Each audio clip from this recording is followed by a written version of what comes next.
অয়ন নিজের laptop porn video দেখছিল। হঠাৎই করে ভিডিও থেমে যায়। পর্ন সাইট থেকে তাকে বের করে দেওয়া হয়। এটা দেখে সে ভয় পেল, কারণ এই সাইটটা তার নিজের বানানো। চাইলেই সে সবাইকে বের করতে পারবে, তাকে নয়। তারপরও সে তাকে করে দিল। অয়ন রেগে গিয়ে ল্যাপটপের কিবোর্ডে হাত চালাতে লাগলো। একটু আগেই সে সাইডে সেই ভিডিও দেখছিল, সেই সাইডেই আবার খুঁজে পাচ্ছে না সে। হঠাৎই সাইট হারিয়ে যাওয়ায় কোনো প্রশ্ন আসে না। অয়ন সাইট খুঁজে না পেয়ে ভয় পেল, কারণ এই সাইডে সে অনেক টাকা ইনভেস্ট করেছে। দীর্ঘ কয়েক বছর ধরে এই সাইডে সে পরিচালনা করছে। এইভাবে যদি সাইট হারিয়ে যায় তাহলে খুব বড় বিপদ। এই সাইডে ইনভাইট করা সব টাকা তার জলে যাবে। অয়ন বর্তমানে ডার্ক জগতের একটা জনপ্রিয় নাম। মাত্র বছর কয়েক এই জগতে বিচরণ করে নাম কামিয়ে নিতে তার খুব একটা কষ্ট করতে হয়নি। প্রথম দিকে সাদা হ্যাকার না মানে হোয়াইট হ্যাকারের মতো কাজ করলেও ধীরে ধীরে লাল হ্যাকার মানে রেড হ্যাকার হয়ে ওঠে। বলা যায় এখনও রেড হ্যাকারের মতো কাজ করছি। হ্যাকার তিন প্রকার: হোয়াইট হ্যাকার বা সাদা ক্যাপের হ্যাকার। সাদা যারা সর্বদা দেশ ও জাতির উন্নতি আর তাদের তথ্য সংরক্ষণের জন্য কাজ করে। এরা অনেক সময় দেশের জন্য গোপন মিশনও করে। দ্বিতীয় নম্বরে আছে রেড হ্যাকার বা লাল কাপের হ্যাকার। এরা ভালো কাজ যেমন করে তেমনই খারাপ কাজও করে। কখনো দেশের জন্য কাজ করে, তো আবার কখনো ভিনদেশীদের জন্য কাজ করে। কখনো অপরাধ করে, কখনো ভালো কাজ করে, যাদেরকে লাল টুপি পরিহিত হ্যাকার বলা যায়। তৃতীয় নম্বরে আছে ব্ল্যাক হ্যাকার বা কালো হ্যাকার। এরা নিজেদের স্বার্থের জন্য যে কোনো কাজ করতে পারে। এরা এত ভয়ানক যে নিজের স্বার্থের পুরো দেশ বা জাতির ক্ষতি করতে একটা বারও ভাবে না। তাই এরা হ্যাকার জগতের সবচেয়ে বড় হ্যাকার। অয়ন শুরু থেকেই সাদা হ্যাকার হলেও এখন লাল হ্যাকারের মতো কাজ করে, কখনো ভালো কখনো খারাপ। তবে ইদানিং খারাপ কাজ বেশি করছে। ধীরে ধীরে সে এখন কালো জগতে চলে যাচ্ছে। অয়ন ল্যাপটপের সামনে কিছু সময় বসে থেকেও তার সাইট কোনোভাবেই খুঁজে পাচ্ছে না দেখে থমকে গেল খানিক সময়ের জন্য। তার বুঝতে বাকি নেই সে অন্য কোনো হ্যাকারের কবলে পড়েছে, যে চায় না সে এই খারাপ কাজ করুক। অয়ন একাই পর্ন সাইট চালায় তা কিন্তু নয়, আরও অনেকে আছে এই সাইটে, সাথে অন্য অনেক সাইটও আছে। তবে সবার আগে অয়ন হ্যাকারের হাতে পড়ল, তাই সে কিছু বুঝে উঠতে পারেনি। অয়নের মতো নাম করা হ্যাকারের জিনিসে হাত দিবে এমন কেউ তার জানা মতে নেই বললেই চলে। তাও হঠাৎই হুট করে কে এমনটা করলো সেটা ভেবে অয়ন চিন্তিত হয়ে পড়ল। বেশ কিছু সময় অয়ন নিজের পর্ন সাইট খুঁজে না পেয়ে তার বন্ধু আরিয়ানকে ফোন দিল। আরিয়ান জানে না অয়ন পর্ন সাইট চালায়। আরিয়ান ফোন ধরতেই অয়ন কাঁপা কাঁপা গলায় বলল, কোথায় তুই? আমি তো বাসায় আছি, কিন্তু তোর কণ্ঠ এমন শোনাচ্ছে কেন? ঠিক আছিস তো তুই? হ্যাঁ না, আমি কি হ্যাঁ না করছিস? কি হয়েছে তোর? আমার একটা সাইট হঠাৎ করেই উধাও হয়ে গেছে। বলিস কি? কিভাবে হলো এটা? আমি সাইটে কাজ করছিলাম, তখনই আমার ল্যাপটপ স্ক্রিন খানিক সময়ের জন্য থেমে যায়। যখন আমি কি হয়েছে দেখতে কিবোর্ডে হাত লাগাই, তখনই সব কথা যেন হারিয়ে যায়। তার মানে কেউ হ্যাক করেছে তোর সাইট? হতে পারে, আমার সেটাই মনে হচ্ছে। এখন কি করা যায় বলতো? তুই বাসায় থাক, আমি আসতেছি। অয়ন ফোন রেখে দিল। এখন অয়ন আরও ভয় পেয়ে গেছে। আরিয়ান জেনে যাবে সে পর্ন সাইট চালায়। মান সম্মানের একটা বিষয় আছে। আরিয়ান তার খুব ভালো বন্ধু। এখন যদি সে জানে তাহলে তাদের মধ্যে দূরত্ব সৃষ্টি হতে পারে। অয়ন বসে বসে অপেক্ষা করছে। একটু পর বাইকে চড়ে আরিয়ান আসলো। অয়নের বাসা দোতলা। নিচে সে আরিয়ানের জন্য বসে অপেক্ষা করছিল। আরিয়ান আসতেই অয়ন তাকে নিয়ে সোজা নিজের রুমে চলে যায়। বল কি হয়েছে? আমার সাইট হ্যাক হয়ে গেছে। এই সাইটে আমি অনেক টাকার কাজ করছি। কি সাইট ওটা? এত কিছু জানতে হবে না, বল কিভাবে কি করব। কোনো ক্লু পাচ্ছি না। ঠিক আছে, আমি দেখি কি হয়েছে। অয়ন চা চাইতেও আরিয়ান বসে পড়ল অয়নের ল্যাপটপ নিয়ে। প্রায় 1 ঘন্টা হয়ে গেল, তাও ল্যাপটপ স্ক্রিন অফ হয়ে আছে। আরিয়ানও কিছু করতে পারছে না, কারণ স্ক্রিনে যদি কিছু না আসে তাহলে কী বা করতে পারবে সে। আরিয়ান আর অয়ন দুইজনই ল্যাপটপের সামনে নিয়ে বসে আছে। একটু পর ল্যাপটপের স্ক্রিনে একটা ভুতুরে ইমোজি আসলো। দেখে মনে হবে ইমোজিতে কেউ হাসছে। হ্যাঁ, ইমোজি তো আস্তে আস্তে ছোট হয়ে অদৃশ্য হয়ে যাচ্ছে। এই কাজগুলো খুব ধীর গতিতে হচ্ছে। হঠাৎ লেখাটা অদৃশ্য হতেই আরও একটি লেখা ভেসে ওঠে ল্যাপটপ স্ক্রিনে, যেটা দেখে অয়ন রেগে যায়। অপরাধ করলে শাস্তি পেতে হবে, তোমাদের ফ্রন্ট সাইড শেষ করে দিলাম। লেখাটা পড়ে আরিয়ান অয়নের দিকে তাকাচ্ছে। আরিয়ানরা এখন বুঝতে পারলো কেন অয়নের সাইট হ্যাক করা হয়েছে। আরিয়ান অয়নকে বলল, তুই এসব পর্ন সাইট চালাস জানতাম না তো।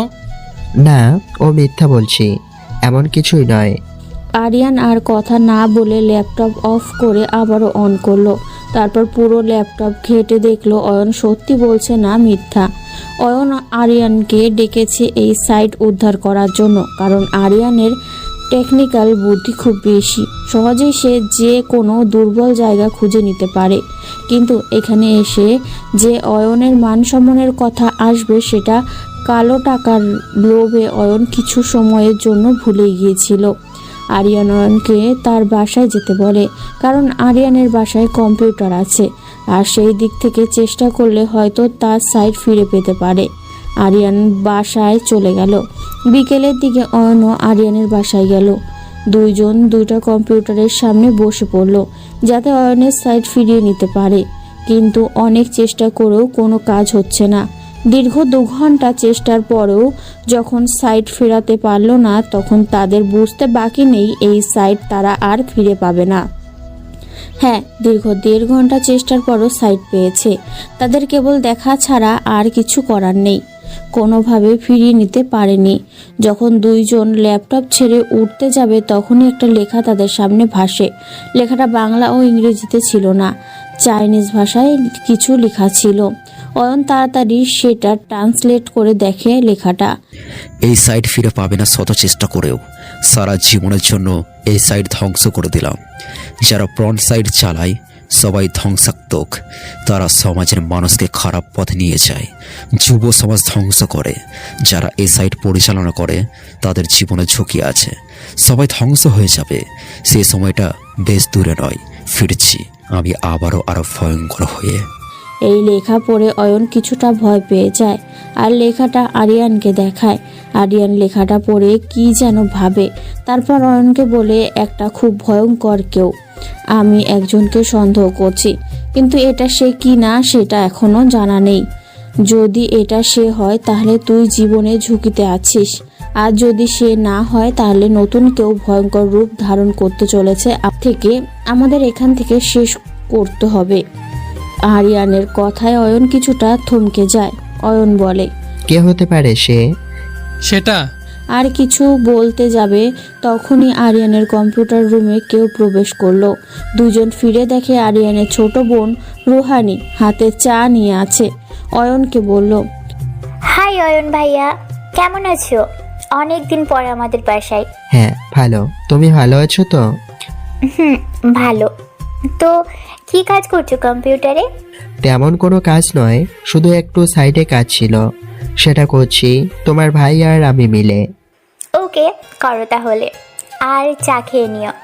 রুহানি চা দিয়ে চলে আসতে যাবে, ঠিক একটু ফিরে দেখলো কম্পিউটার স্ক্রিনে থাকা কিছু চাইনিজ লেখা। রুহানি লেখাটা দেখে একটু হাসি দিল। অয়ন বা আরিয়ান কেউ সে হাসি দেখলো না। রুহানি চা দিয়ে নিজের রুমে চলে গেল। ভেতর থেকে দরজা বন্ধ করে দিল, যাতে কেউ আসলে সে বুঝতে পারে। অয়ন আর আরিয়ান বেশ কিছু সময় ধরে কিছু করতে না পেরে কম্পিউটার ছেড়ে উঠে পড়ল। হারিয়ে ফেলল অয়নের পর্ন সাইট। অয়ন বাসায় চলে গেল। আরিয়ান কম্পিউটার রেখে রুহানির রুমে গিয়ে দেখে দরজা ভেতর থেকে নক করা। আরিয়ান ভাবল রুহানি ঘুমোচ্ছে, তাই আর না ডেকে ছাদে চলে গেল। একটা কথা আরিয়ান বারবার ভাবছে, সে তো মারা গেছে। আমার জানা মতে দেশের সব হ্যাকার সেটাই জানে। তাহলে এটা কি করে হতে পারে? না মরা মানুষ হতে পারে না, এটা অন্য কেউ। অয়ন বাসায় গিয়ে ভাবতে লাগলো। আরিয়ান তো কারোর নাম বলতে চেয়েছিল, কিন্তু বললো না কেন? অয়ন আবারও আরিয়ানকে ফোন দিল। আরিয়ান ফোন ধরে কানে দিতেই অপর পাশ থেকে অয়ন বলল, সে ভয়ঙ্কর হ্যাকারটা কে হতে পারে? আরিয়ান অয়নের কথায় কিছুটা থমকে গেল। আরিয়ান চুপ থাকায় অয়ন আবারও জিজ্ঞাসা করলো, কে সে? বল না। এবার আরিয়ান কিছুটা রাগী গলায় বলল, আমি জানি না কে সে, তবে এটা জানি সে কাউকে মারার আগে এমন একটা মেসেজ বা চিঠি দিবে। তার ব্যাপারে আমি আর কিছুই জানি না। অয়ন ভেবেছিল আরিয়ান হয়তো সেই হ্যাকারের নাম বলবে, কিন্তু তা না বলে আরও রাগ দেখালো। ফোন কেটে দিয়ে ভাবলো অয়ন সব ভুলে যাবে, চুপচাপ হয়ে থাকবে। যদি তাতে তার জীবনের ঝুঁকি কমে যায় তাহলে সেটাই ভালো। সবাই চুপচাপ হয়ে গেল। অয়ন আর আরিয়ান এমন ভাব ধরলো যেন তারা কিছুই জানে না। 2 দিন পর অয়ন আর আরিয়ান ভার্সিটিতে আসে। এদিকে ভার্সিটিতে আসে নতুন ছেলে রবিউল হাসান। অয়ন আর আরিয়ান তার সাথে কিছু ছেলে পেলে মিলে দাঁড়িয়ে আড্ডা দিচ্ছে। তখনই রবিউল ওদের কাছে যায় আর জিজ্ঞাসা করে, ভাই, অনার্সের পলিটিক্যাল সায়েন্সের রুমটা কোন দিকে একটু বলবেন প্লিজ? রবির কথা শুনে অয়ন আর আরিয়ান হাসতে শুরু করে। রবি যখনই সেখান থেকে চলে আসতে যাবে তখনই অয়ন রবিকে দাঁড় করিয়ে বলে, নতুন নাকি? আগে তো দেখিনি। হ্যাঁ নতুন, তাই তো রুমটা চিনি না বলে আপনাকে জিজ্ঞেস করলাম। বাসা কই? আপনারা মনে হয় বিরক্ত হচ্ছেন। আচ্ছা, আমি অন্য কারো থেকে জেনে নেব, ধন্যবাদ। আরে বাহ, দেখতে খ্যাত হলেও কথা স্মার্ট আছে। আপনারা আমাকে অপমান করছেন।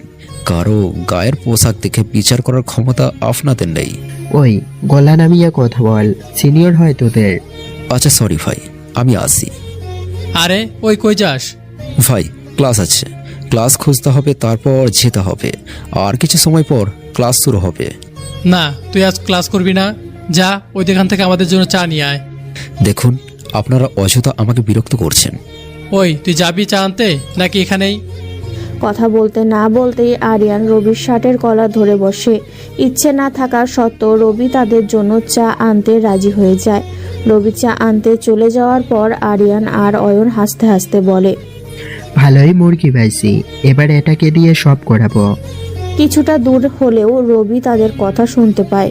রবি মনে মনে ভাবে, তবে ভালোই হবে, আমি যত তোদের কাছে থাকবো ততই লাভ আমার।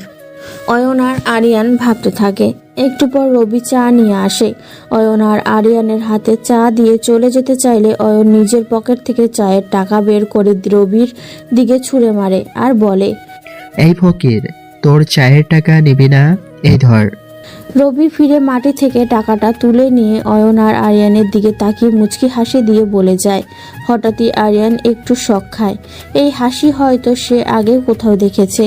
অয়ন রবির হাসি দেখে বলে, দেখ, চায়ের টাকার সাথে কিছু বকশিস পেয়েছে বলে কত খুশি হয়েছে ওই খ্যাটটা। জানিস, এরা হলো টাকার পাগল। টাকা দিবি তো এদের দিয়ে সব কাজ করানো যাবে, সেটা হোক ড্রাগস বা আর্মস।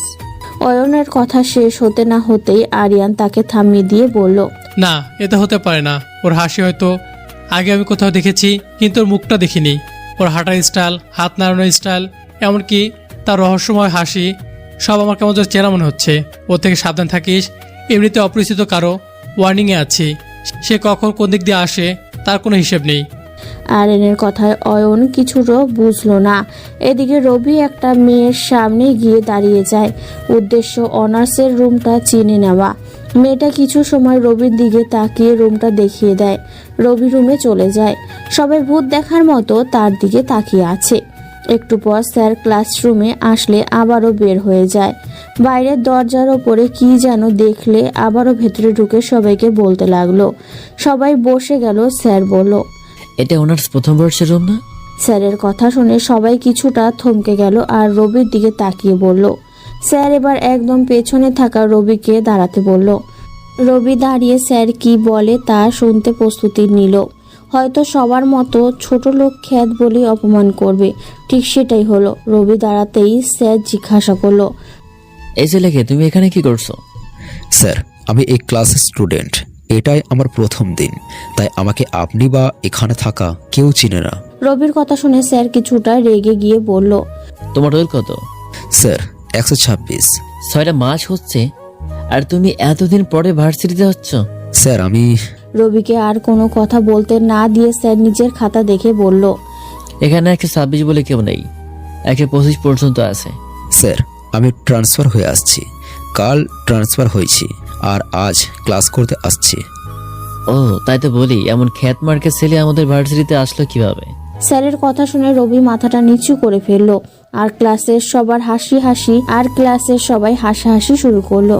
রবি মাথা নিচু করলেও তার কেন জানি এসবে খুব ভালো লাগছে। মনে মনে সে ভাবছে, আজ যদি এমন না হতাম, এই নিষ্ঠুর মানুষগুলো গরিবের সাথে কি করে তা বুঝতেই পারতাম না। রবি মাথা নিচু করে দাঁড়িয়ে আছে। স্যার নিজের মতো রবিকে অপমান করে যাচ্ছে।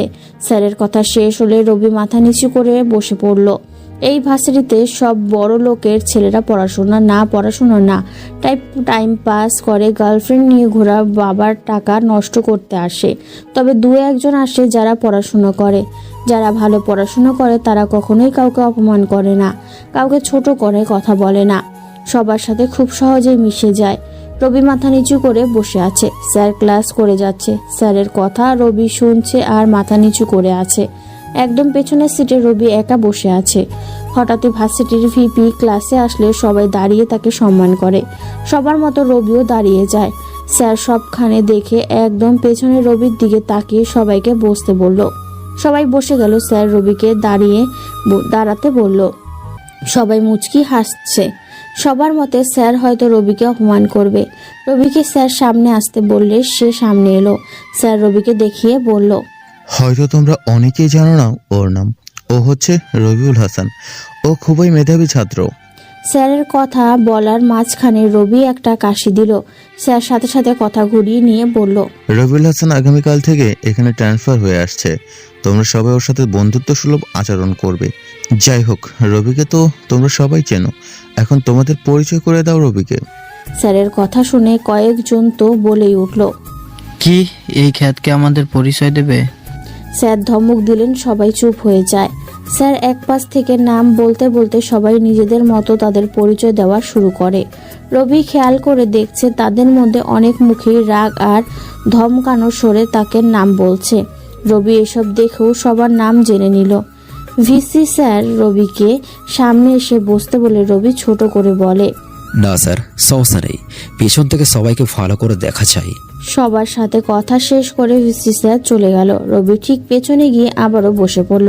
স্যার নিজের মতো ক্লাস করাতে শুরু করলো। 15 সময় ক্লাস করে স্যার রবির দিকে তাকিয়ে বলল, আজকের ক্লাসটাই তো করাতে পারলাম না। রাগী গলায় এটা বলে স্যার চলে গেল। রবি মাথা নিচু করে পেছনের সিটে বসে আছে আর ভাবছে যারা শিক্ষা দেয় তারাই যদি ধনী গরিবের মধ্যে পার্থক্য সৃষ্টি করে তাহলে এই জাতি শেষ হয়ে যাবে। রবি মাথা নিচু করে এসব ভাবছে, তখনই সে বুঝতে পারল তার দুপাশে কেউ এসেছে। রবি মাথা তুলে তাকিয়ে দেখে দুটো ছেলে তার পাশে বসে আছে। রবি মাথা তুলে দেখতেই তারা বলল, হাই, আমি নীল। আরে আমি। তাকে আর বলতে না দিয়ে রবি বলে উঠল, রাফিন। রবির কথা শুনে রাফিন কিছুটা হেসে বলল, তার মানে ভিসি স্যার যা বললো তা আসলেই সত্যি? রাফিন রবিকে কি বোঝাতে চেয়েছে সেটা রবি বুঝলেও না বোঝার মতো করে আবারও জিজ্ঞাসা করলো। স্যার কি বুঝিয়েছে? তুমি খুব মেধাবী, সেটাই। কথা বলার মাঝখানে সামনের দিকে তাকিয়ে হঠাৎই রবি কিছুটা থম হয়ে যায়। এই বোধ হয় রবি নিজেকে হারিয়ে ফেলবে। একটা মেয়ে, সে ক্লাসে প্রবেশ করলো। দেখতে মাশাআল্লাহ, যে কেউ ফিদা হয়ে যাবে। রবি সেদিকে তাকিয়ে আছে। হঠাৎ পাশে রাফিন রবিকে কিছুটা ধাক্কা দিয়ে কল্পনার জগৎ থেকে ফিরিয়ে আনলো আর বলল, কিরে, কই হারিয়ে গেলি? না মানে কোথাও না। আপনারা কিছু বলবেন? আমাদের আপনি করে বলছিস কেন? তুই করে বলবি।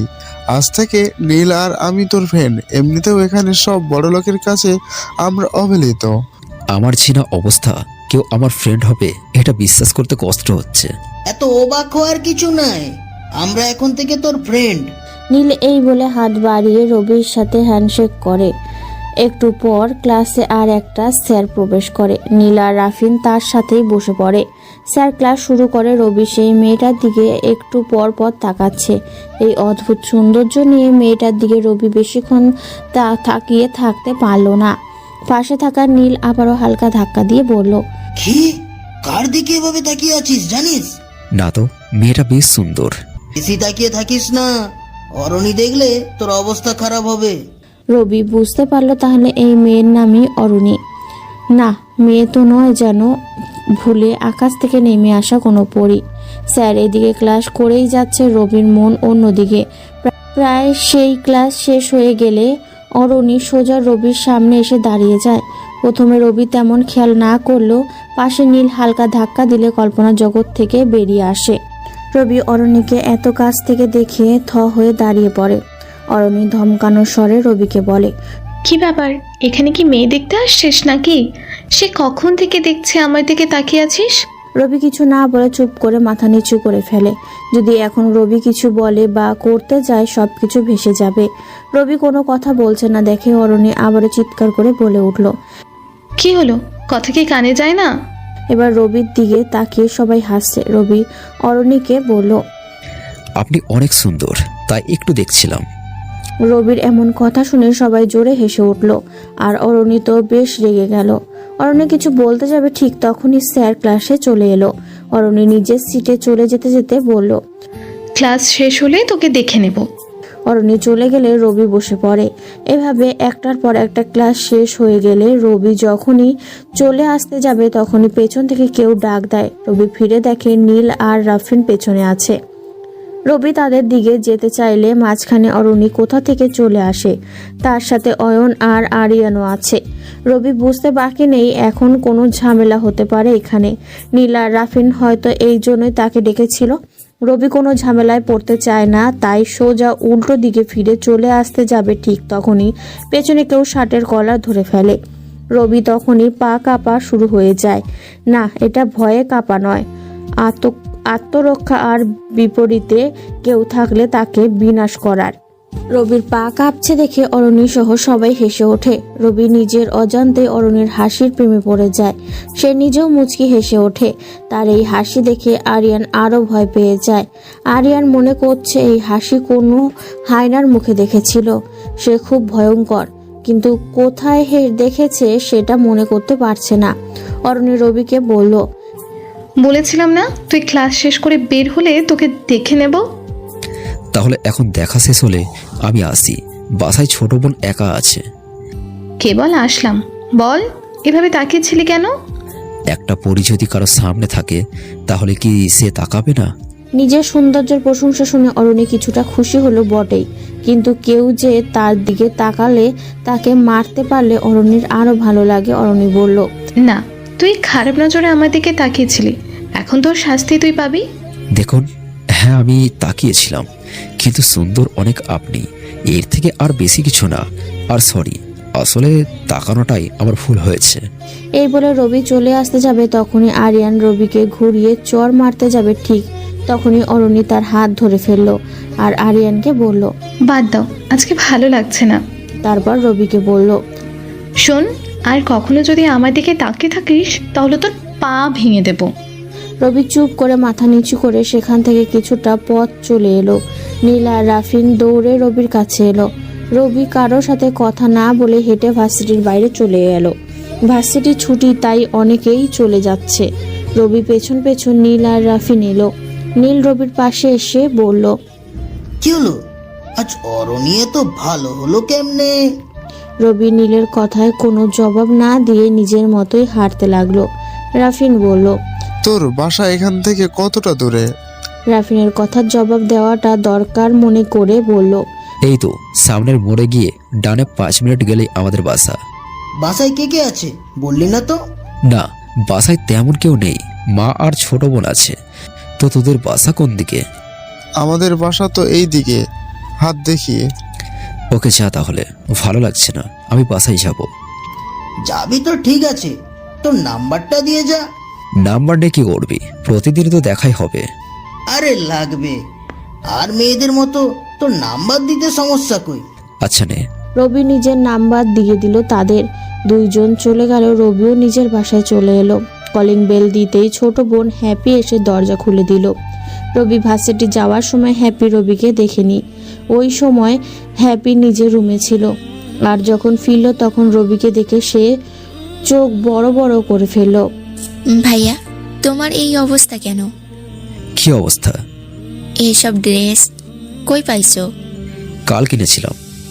কি, তুমি এইসব কাপড় কিনেছো? ভার্সিটির জন্য নতুন কাপড় কিনলাম। ভাইয়া, তোমার আলমারিতে এর থেকে 1000 গুণ ভালো কাপড় আছে, আর এসব পরে তুমি ভার্সিটিতে গেছো। আমি জাস্ট ভাবতেই পারছি না। এতক্ষণ ধরে রবি বাইরে দাঁড়িয়ে কথা বলছিল। পেছন থেকে মা ডাক দিয়ে বলল, কি রে হ্যাপি, কার সাথে কথা বলছিস? মা, ভাইয়া ভূত হয়ে গেছে। ছোট বোনের কথা শুনে রবি না হেসে পারল না। যদিও এতক্ষণ ধরে মন খারাপ ছিল তার, কিন্তু এই পিচ্ছি বুড়ির কথা যে কারো মন ভালো হয়ে যাবে। রবি হ্যাপিকে ঠেলে দরজার সামনে থেকে সরিয়ে নিজের রুমে চলে গেল। একদম গোসল দিয়ে বের হলো। দুপুর 2টো বেজে গেছে, তাই সবাই খেতে বসলো।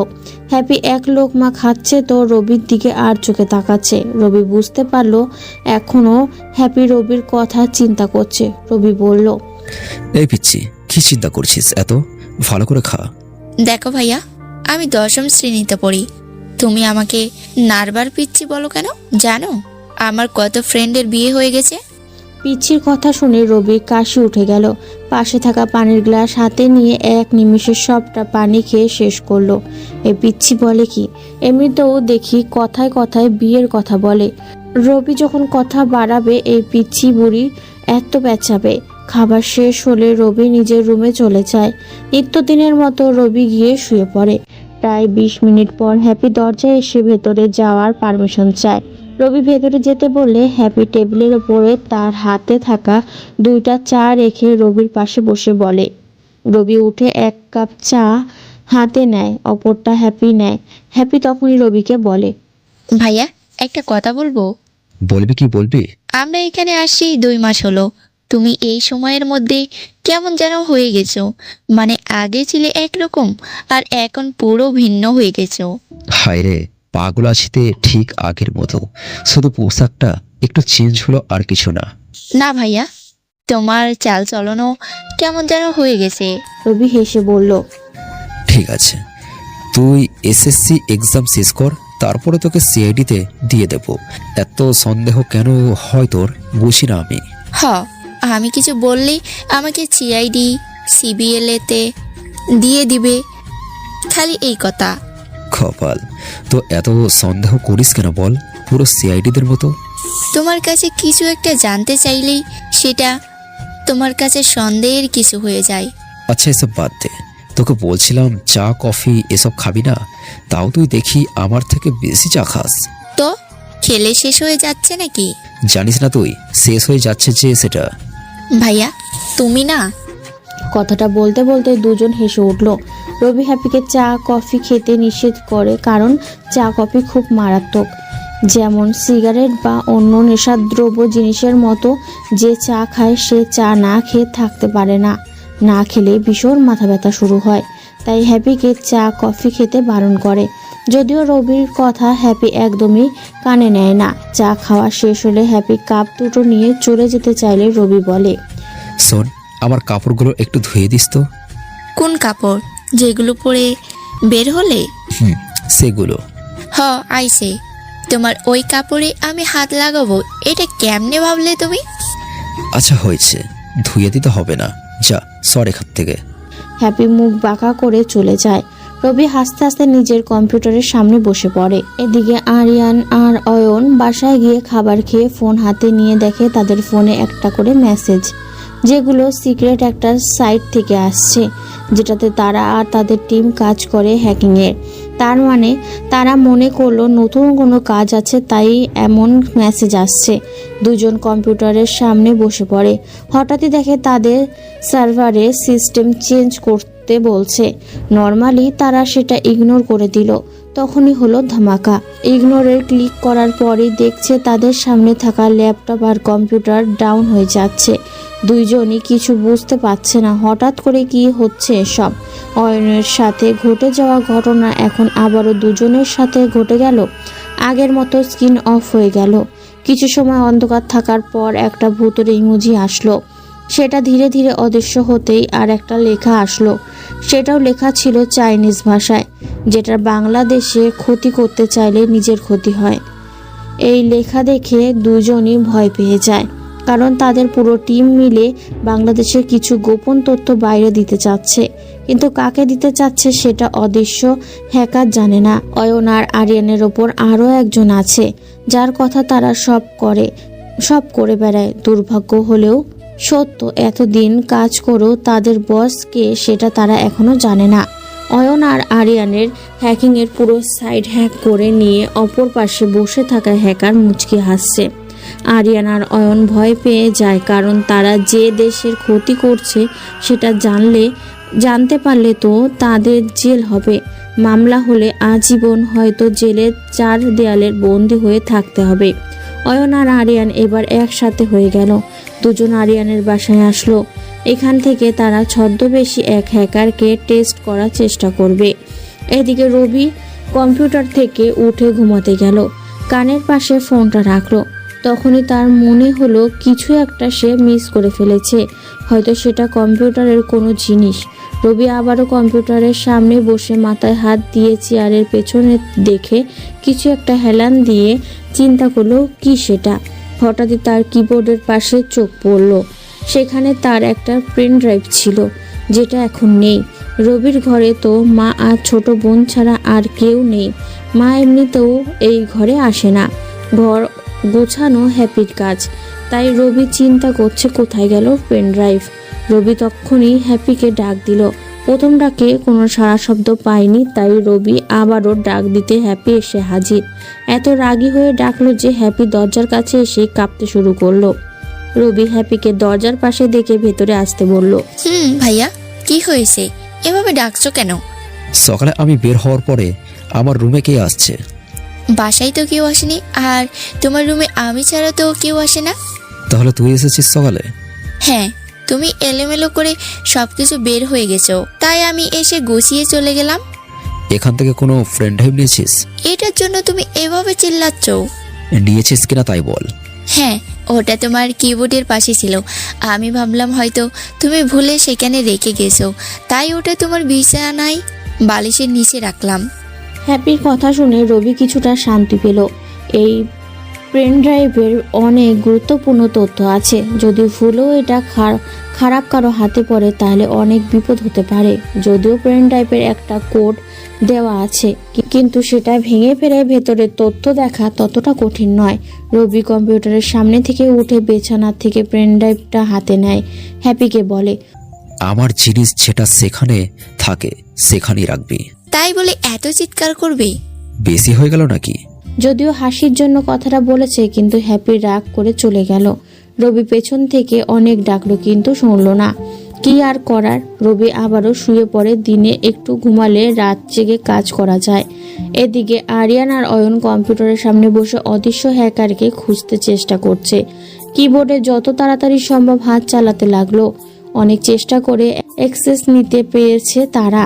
সেটাতেও একটা কোড খুঁজছে অয়ন। নিমিষে সেটা কোড ভেঙে ফেললো। দুজন দুজনের দিকে তাকিয়ে একটু হাসলো। কোডটা ভাঙতেই একটা পেজ ওপেন হলো। ওখানে লেখা আছে মাত্র খেলা শুরু। দেশের তথ্য পাচার করতে গিয়ে তোমরা নিজেদের মৃত্যু ডেকে আনলে। দুইজন লেখাটা পড়ে বুঝতে পারলো তারা এই কোডটা ভাঙতে পেরেছে ঠিকই, কিন্তু সেটা অপর দিকে থাকা অদৃশ্য হ্যাকার চেয়েছে বলে। এবার তারা অদৃশ্য হ্যাকারকে খুঁজতে আরও ট্রাই করছে।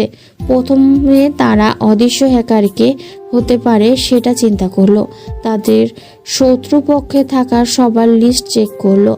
তাদের মধ্যে যে বা যারা আরিয়ান বা অয়নের সাথে বেশি ঝামেলা করে তাদের ল্যাপটপ, কম্পিউটার, এমনকি ফোনও হ্যাক করলো, কিন্তু কোনো লাভ হলো না। তাদের মধ্যে কেউ নেই যে আরিয়ান আবার আয়ানের সাইট হ্যাক করছে বলে মনে হয়। বেশ কিছু সময় চেষ্টা করেও যখন হ্যাকারকে খুঁজে পেল না, তখন আরিয়ান আরও দুজন হ্যাকারের সাথে কথা বলল, যাতে সেই অদৃশ্য হ্যাকার বা কারা জানতে পারে। সবাই সিদ্ধান্ত নিল রাত 2টোয় তাদের কাজ করবে। যে এই হ্যাকিং করছে তার সব কিছু হ্যাক করবে। 4 জনে একসাথে কাজ করলে অবশ্যই কিছু পাবে, যা দিয়ে হ্যাকারকে চিহ্নিত করা যাবে। অয়ন আর আরিয়ান কাজ করছিল। হঠাৎই চা নিয়ে এলো আরিয়ানের ছোট বোন রুহানি। আরিয়ানের সাথে কথা বলে রুহানি নিজের রুমে চলে গেল। অয়ন আর আরিয়ান দুজনের খেয়াল করছে। রুহানি যখনই তাদের সামনে কাজ করতে দেখে তখনই হেসে চলে যায়। আর ইদানিং অয়নের সাথে রুহানির একটু বেশি কথা বলার ট্রাই করে। রুহানি চলে গেল। আরিয়ান আর অয়ন চা খাচ্ছে আর কম্পিউটারে বিভিন্নভাবে ট্রাই করছে ভিকটিমকে ধরার, কিন্তু ভিকটিম যে রাঘব বোয়াল সেটা তাদের কল্পনার বাইরে। রবি ঘুমাচ্ছে, একদম সন্ধ্যা হয়ে গেল, তখনই ঘুমিয়ে আছে। হঠাৎ গায়ে পানি পড়তেই বিছানা থেকে লাফ দিয়ে উঠলো।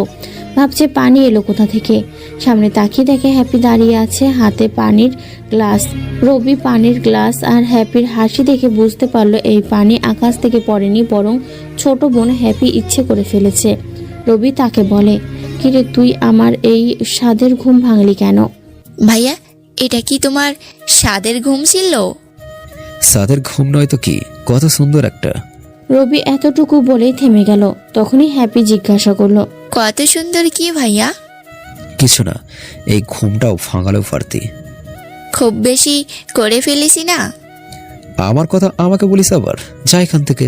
হ্যাপি হাসতে হাসতে বলল, যাবই তো।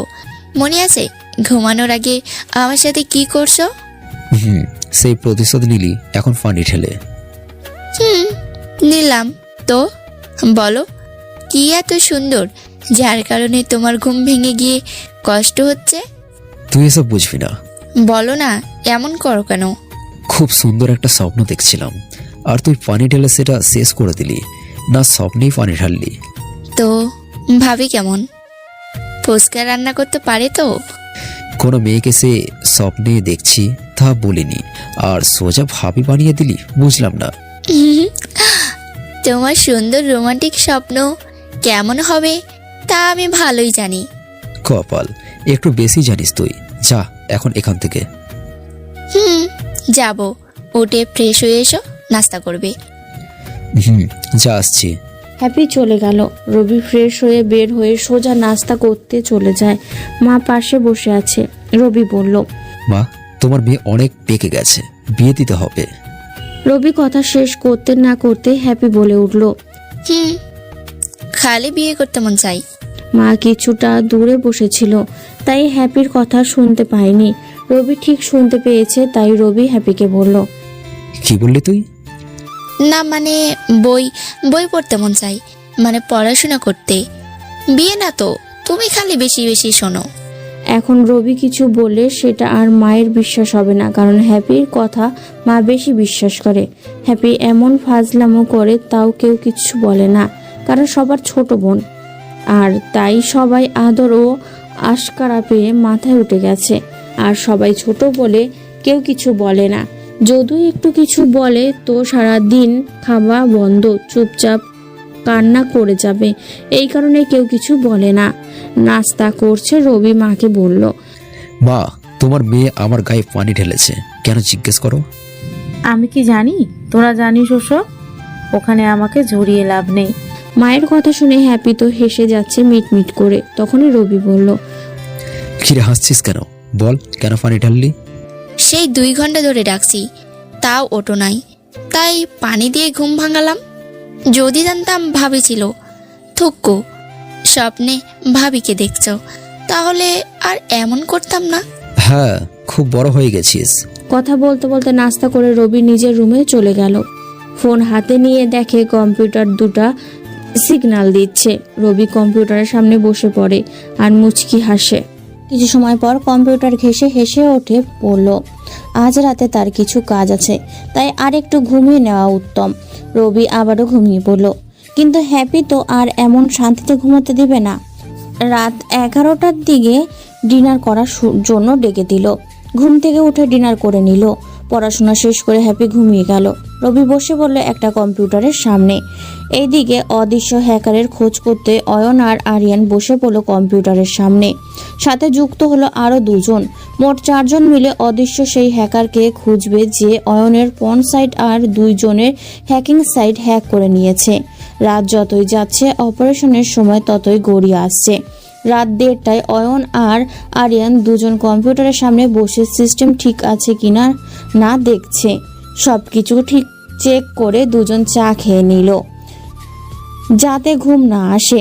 আর একটু সময় হতেই আরও 2 জন যোগ হলো। 4 জন মিলে এখন সেই অদৃশ্য হ্যাকারের সিস্টেম হ্যাক করবে। ধীরে ধীরে কিবোর্ডে দ্রুত গতিতে হাত চালাতে লাগলো। অনেক চেষ্টার পরে অদৃশ্য হ্যাকারের আইডি অ্যাড্রেস বের করলো, কিন্তু একটা নয় অনেকগুলো আইপি পেল। সবার মতে ওই আইপিগুলোর মধ্যে যে কোনো একটাতে অদৃশ্য হ্যাকারের অবস্থান করছে। অনেক বেশি আইপি, তাই সবগুলোতে ট্র্যাক করা পসিবল হচ্ছে না। কম্পিউটার স্ক্রিনে ভালো করে তাকিয়ে দেখে কোথায় কোথায় ডাবল বা তার বেশি আইপি এসে থামছে।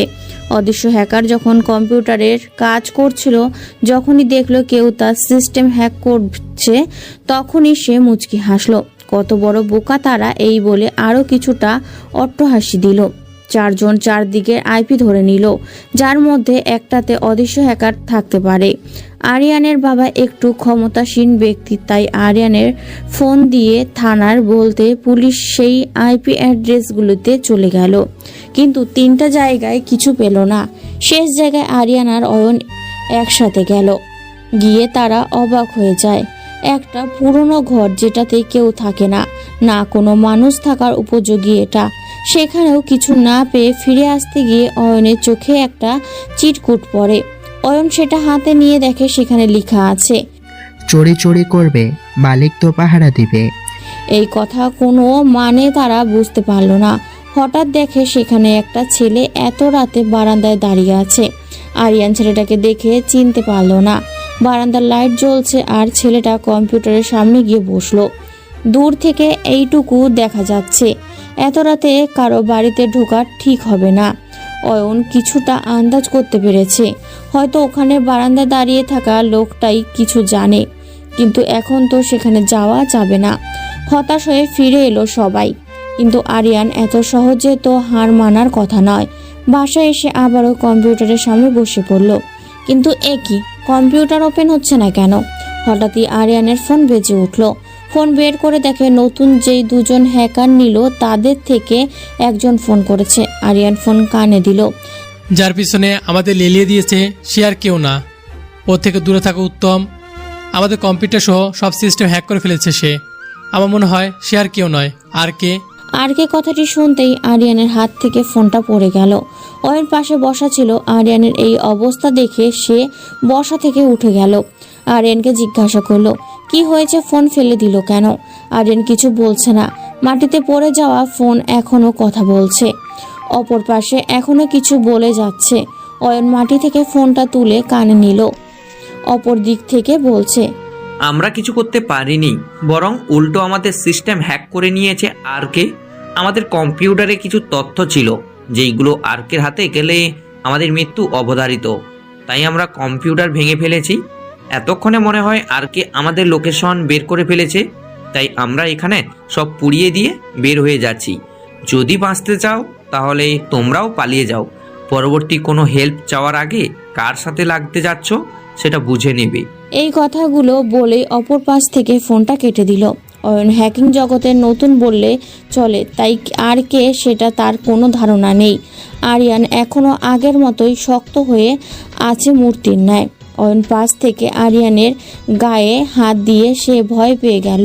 এতটুকুতেই চমকে উঠল। অয়ন বলল, কি হলো, সবাই এত ভয় পাচ্ছে কেন? আর কেই বা কে? আমার বিশ্বাস হচ্ছে না এটা হতে পারে। কি হয়েছে? কিছু না বললে বুঝবো কেমনে? তুই এই জগতে একদম নতুন, তাই কিছুই জানিস না কে আর কে। আর আমরা সবাই জানি সে মারা গেছে, তাহলে এখন কিভাবে আসলো বুঝতে পারছি না। শুরু থেকে বল কি হয়েছে। আর আমাদের সাথে অপর পাশে কাজ করছিল যারা, তারা নাকি নিজেদের কম্পিউটার ভেঙে ফেলেছে। এতেও কিছু কেন করলো? সে হিসাবে আমাদের কম্পিউটারটা ভেঙে ফেলা উচিত, কিন্তু তাতে কোনো লাভ নেই। আমাদের সব কিছু এতক্ষণে আর্কের হাতে চলে গেছে। সে খুব দ্রুত, যা দেখায় তার থেকে শতগুণ বেশি চলে। যেমন সে কারো অ্যাক্সেস নিতে চাইলে যখন ইচ্ছা পারে। যখন আমাদের কাজের 1% দেখায় তখন তার কাজ হয় 100%। তাহলে তো আমাদের সব ডাটা তার কাছে চলে গেছে। আমি সেটা শতভাগ শিওর। তাহলে এখন আমাদের কি হবে? তত কিছু জানি না। সে চাইলেই আমাদের এক্ষুনি পুলিশে ধরে দিতে পারে, আবার ক্ষমা করে দিতে পারে। তবে আমার মনে হয় না সে আমাদের ক্ষমা করবে। আমাদের শুরু থেকে একটু বল, আসলে কি করে সে? সবাই এত ভয় পায় কেন? আমাদের কি করা উচিত এখন? শুরু থেকে শোন তাহলে। আমি যখন সদ্য হ্যাকিং জগতে পা রাখি, শুরু থেকে আমাদের কাজ শেখানো হতো সাদা হ্যাকারের মতো। কিন্তু আমাদের টিমের অনেকে কাজ শিখে সে কাজগুলো অপব্যবহার করে। আমাদের যে কাজ শেখাতো সে কখনো আমাদের সামনে আসেনি। হঠাৎ একদিন নিউজে জানতে পারি বাংলাদেশ ব্যাংক থেকে 200 কোটি টাকার বেশি হ্যাকার হাতিয়ে নিয়েছে। তখন আমরা এই নামটা শুনি, পরে সব টাকা ব্যাক করে দেয় এই আরকে। আর এই ডাকাতির সাথে জড়িত সব হ্যাকারকে পুলিশের কাছে ধরিয়ে দেওয়া হয়। যারা এই হ্যাকিং করেছিল তারা কম পাওয়ারফুল ছিল না, কিন্তু আরকের কাছে তারা কিছুই না। আর তার আরও 2টা লোক আছে, একজন মাফিয়া, একজন টপ হ্যাকার। আরকের পরে তার অবস্থান হ্যাকিং জগতে, একজন রাশেদ, সে মাফিয়া আর আরকের ডান হাত। আর অপরজন মাহমুদ, সে হ্যাকিং জগতে আরকের পরে আছে, আর সে হলো আরকের বাম হাত। সবাই এই আরকের নাম শুনেছে, কিন্তু কেউ কখনো সামনে থেকে দেখেনি। এখন যে আরকে আমাদের ডিভাইস সিস্টেম সত্যি হ্যাক করে, তাহলে আমাদের রক্ষা নাই। তাই আমাদের এখন সবচেয়ে বেশি গুরুত্বপূর্ণ পদক্ষেপ হলো দেশ থেকে পালাতে হবে, নয়তো জেলে কিংবা মাটির নিচে সাদা কাফনে আবদ্ধ হতে হবে। এত ভয়ঙ্কর সে? ওর পুরো নামই বা কি? আর আর কে মানে কি? অনেক ভয়ঙ্কর। সে যখন রেগে যায় তখন নাকি ওর চোখ ভয়ঙ্কর লাল হয়ে যায়। ওর পুরো নাম বা আর কে মানে কিছুই জানি না। চল এখন এখান থেকে পালাই, নয়তো কাল সকালে হয়তো মৃত্যু, নয়তো জেল খাটতে হবে। চল ভারতে চলে যাই। পাগল নাকি? ভুলে ওখানে যাওয়া যাবে না। আমাদের দেশের ডাটা চুরি করার প্ল্যান ছিল ভারতের এজেন্টের। এখন যদি ওখানে যায় আর ডাটা দিতে না পারি, তাহলে ওখানে আমাদের মেরে ফেলবে। আর আবার তাদের আগে আরেকটা লোক আমাদের শেষ করে দিতে পারে। তাই ভারতে না গিয়ে আমেরিকা চলে যাব। অনেক বড় দেশ, আমাকে সহজে খুঁজে পাবে না। আর ওখানে আমার আত্মীয় আছে, তাদের সাথে থাকতে পারবো। তাহলে আমার কি হবে? তুইও কোনো দেশের বাইরে চলে যা, ভুলেও ফিরে আসিস না, কারণ আর কে সহজে কিছু ভুলে না। আচ্ছা, তাহলে আমি দুবাই চলে যাব। ওখানে আমার চাচা আছে, তাদের সাথে থাকবো। দুজন দু দেশে চলে যাওয়ার সিদ্ধান্ত নিল। তাদের অগোচরে কম্পিউটারের অটো ইন্টারলক হওয়ায় একটা সফটওয়্যার দিয়ে আরকে সব শুনে ফেলে। এমন ইঁদুরের মতো অবস্থা দেখে আরকে হেসে ওঠে। যা করতে পারবে না তাই করলে ভুল তো হবেই, আর সেটা যদি অপরাধ হয় তো শাস্তি পেতে হবে, সেটা রাষ্ট্রবিরোধী হয় তো। সকালে ছোট বোন হ্যাপির ডাকে ঘুম ভেঙে যায় রবির। ঘড়িতে তাকিয়ে দেখে 9টা বাজে। রবি আবারও শুয়ে পড়ল। হ্যাপি আবারও ডাকতে শুরু করলো, ভাইয়া ওঠো না কেন? কত বেলা হয়েছে। পরে উঠবো চা, এখন ঘুমাতে দে। উঠবে নাকি পানি ঢালবো? আরে যা না, পরে উঠবো, আর একটু ঘুমাই। তোমার সাথে কেউ দেখা করতে আসছে। কে ওটা? ভাবি। তুই যাবি এখান থেকে নাকি যাব না, আগে ওঠো। আর না উঠলে লাতে দিবা কেমনে? যা না প্লিজ, ঘুমাতে দে। এটা বড় একটা সমস্যা। যতই না করুক না কেন হ্যাপি এইসবই মানবে না। যতক্ষণ রবিকে ঘুম থেকে তুলতে না পারে ততক্ষণ এভাবে কথা পেঁচাবে থাকবে। এক প্রকার বাধ্য হয়ে রবি উঠে গেল। রবিকে উঠতে দেখে হ্যাপি তাড়াতাড়ি চলে গেল, নয়তো রবি দৌড়ানো দেবে সেটা ভালোই জানা আছে তার। রবি ফ্রেশ হয়ে নাস্তা করতে চলে এলো। হ্যাপি আগের থেকেই বসা ছিল। যখন রবি নাস্তা মুখে দিতে যাবে হ্যাপি বলে উঠল, ভাইয়া কাল অনেক রাত পর্যন্ত কম্পিউটারে কি করছো? আমার কথা বাদ দে, তুই কিভাবে দেখলি সেটা বল। না মানে কি, সারা রাত ফোন দিয়েছিলি তাই তো? আরে না, হঠাৎ ঘুম ভেঙে গেছে। উঠে দেখি তুমি কম্পিউটারে কাজ করছো। প্রায় 4টা বাজে ওই সময়। তুই এত কিছু দেখলি? দেখছি তো। সাথে দেখলাম নিচে অনেক পুলিশ দাঁড়িয়ে আছে। এদিক সেদিক দেখে তারা চলে গেল। চুপ, আর কোনো পাকনামি করিস না, সোজা নাস্তা করে নে। আচ্ছা ঠিক আছে, এখানে আর কতদিন থাকবো? আমার একটু কাজ বাকি আছে, কয়েকদিনের মধ্যে শেষ হবে, তারপর না হয় চলে যাব। কি কাজ? তোমার এত বুঝি না। ছোট বোনের কথা শুনে রবি কিছুটা হেসে উঠল। নাস্তা শেষ করে রবি আবারও গিয়ে কম্পিউটারের সামনে বসে পড়ল। দুজনকে 2টা মেল করলো, সাথে কিছু ছবি পাঠিয়ে দিল। তারপর রবি ভার্সিটির দিকে রওনা দিল। এদিকে আরিয়ান আর অয়ন পালিয়ে যেতে সব কিছু ঠিক করে নিল। দুজনই পালাতে গেলে ছোট একটা জঙ্গল পার হতে হবে। আরিয়ান আর অয়ন দুজনই গাড়ি নিয়ে চলে যাচ্ছে। একটু একটু বৃষ্টিও হচ্ছে। কিছুটা পথ বাকি জঙ্গল থেকে বের হওয়ার। ঠিক তখনই হলো সমস্যা। দুজনের জন্য 3টে গাড়ি, একটাতে দুজন বসেছে। সামনে একটা গাড়ি, পেছনে একটা গাড়ি। হঠাৎ সামনের গাড়িটা থেমে যায়। পেছনে 2টো গাড়ি খুব জোরে ব্রেক করে। অয়ন আর আরিয়ান সামনের দিকে হেলে পড়ে। হালকা বৃষ্টি হচ্ছে। হঠাৎ সামনে তাকিয়ে দেখে কালো পোশাক পরিহিত অনেক লোক হাতে গান নিয়ে বের হচ্ছে। আরিয়ানের বুঝতে বাকি নেই এখানে রাশেদ আছে। সবাই কালো কাপড় আবদ্ধ, তাই কাউকে চেনা যাচ্ছে না। দুজন যখন গাড়ির থেকে নামতে যাবে, দুই দিকে গুলি করতে থাকে রাশেদের লোকেরা। ভয়ে দুজন অজ্ঞান হয়ে যায়। রাশেদ ইশারা করলে অয়ন আর আরিয়ানকে তাদের গাড়ি থেকে তুলে রাশেদের একটা গাড়িতে তুলে নেয়। অয়ন আর আরিয়ানের সব লোককে দাঁড় করায় সোজা করে। সবার সামনে রাশেদের লোক গুলি নিয়ে দাঁড়িয়ে থাকে। অয়ন আর আরিয়ানের সব লোক সোজা হয়ে দাঁড়িয়ে রাশেদের সবাইকে বলে এখানে কি হয়েছে তা যেন কেউ জানতে না পারে। যখন অয়ন আর আরিয়ানের কথা জিজ্ঞাসা করবে তাদের পরিবার, তখন সবাই বলবে তাদের এয়ারপোর্টে দিয়ে এসেছে। যদি একটু এদিকে সেদিকে হয় তাহলে তোমাদের পরিবার তো আছেই। তারপর রাশেদের ইশারা করতেই অধরা নামের একটা মেয়ে গাড়ি থেকে ল্যাপটপ নিয়ে এসে আরিয়ান আর অয়নের লোকগুলোকে দেখায়। ওখানে সবাই পরিবারের ছবি আছে, আর প্রতিটি পরিবারের দিকে দুইজন বন্দুক ধরে আছে। তাদের চেহারা দেখা যাচ্ছে না। সবাই ভয় পেয়ে যায় আর বলে রাশেদ যেমন বলছে তারা তেমনই করবে। অধরা হলো রাশেদের কাছের একজন। সে একসাথে হ্যাকিং আর শার্প শুটার, উড়ন্ত পাখির থেকে শুরু করে নিক্ষেপ করা তীরকেও ভালো মতো শ্যুট করতে পারে। এই লেডি শুটার যেন পুরো একটা বাঘিনী। রাশেদ অয়ন আর আরিয়ানকে নিয়ে সোজা একটা গোডাউনে চলে গেল। দুজনকে একটা রুমে রেখে দিল। তারা এখনো অজ্ঞান হয়ে আছে। এদিকে রবি ক্লাসে গিয়ে বসে পড়ে। সিম্পল ড্রেস আগের মতোই। ক্লাসের পেছনে গিয়ে বসে। নীল আর রাফিনও রবির সাথে আছে। হঠাৎ স্যার রবিকে দাঁড় করালো। কিছু প্রশ্ন করলো, রবিও ঠিক মতো জবাব দিল। তারপর বসে পড়ল। দুটো ক্লাস শেষ হতেই ভিসি স্যার আসলো। সবাই দাঁড়িয়ে সম্মান জানালো। স্যার বলল কাল নাকি সবাইকে একটা এক্সাম দিতে হবে, আর এই এক্সামে যে ভালো নাম্বার পাবে তার নাম ভিসি স্যারের অফিসে স্বর্ণাক্ষরে লেখা হবে। হঠাৎই এমন কথা শুনে সবাই চমকে যায়। এমনকি রবিও এমন কথা শুনে চমকে যায়। এক রাতেই বা কি শিখতে পারবে সবাই। স্যার চলে গেলে কানাকানি শুরু হয়ে যায়। কি বলে গেল সবার মাথার উপর দিয়ে গেল। হঠাৎই রবির চোখ পড়ল সামনের বেঞ্চের দিকে, যেখানে বসে আছে অরুণী, যা রবিকে বারবার তাকাতে বাধ্য করে। রবি অরুণীর দিকে তাকাতেই সে দেখে ফেলল। ভাগ্যিস স্যার ক্লাসে চলে এসেছিল, নয়তো অরুণী এসে রবিকে রাগ ঝাড়ত। রবি, নীল আর রাফিন পেছনে বসে আছে, তাই পেছনে আসতে কথা বললে স্যার দেখবে না। এই সুযোগটা কাজে লাগালো রবি আর তার বন্ধুরা। কিরে, এই অরণ্য মেয়েটা এমন কেন, আর এত অহংকার করে কেন? এ অনেক কাহিনী, চল বাইরে গিয়ে বলি। এখানে কথা বললে স্যার আর বাকিদের সমস্যা হবে। ওকে চল তাহলে বাইরে যাই। ক্লাস শেষ হলে এই মেয়ে আবার কি না কি করে হিসাব নেই। রবি, নীল আর রাফিন বাইরে চলে গেল।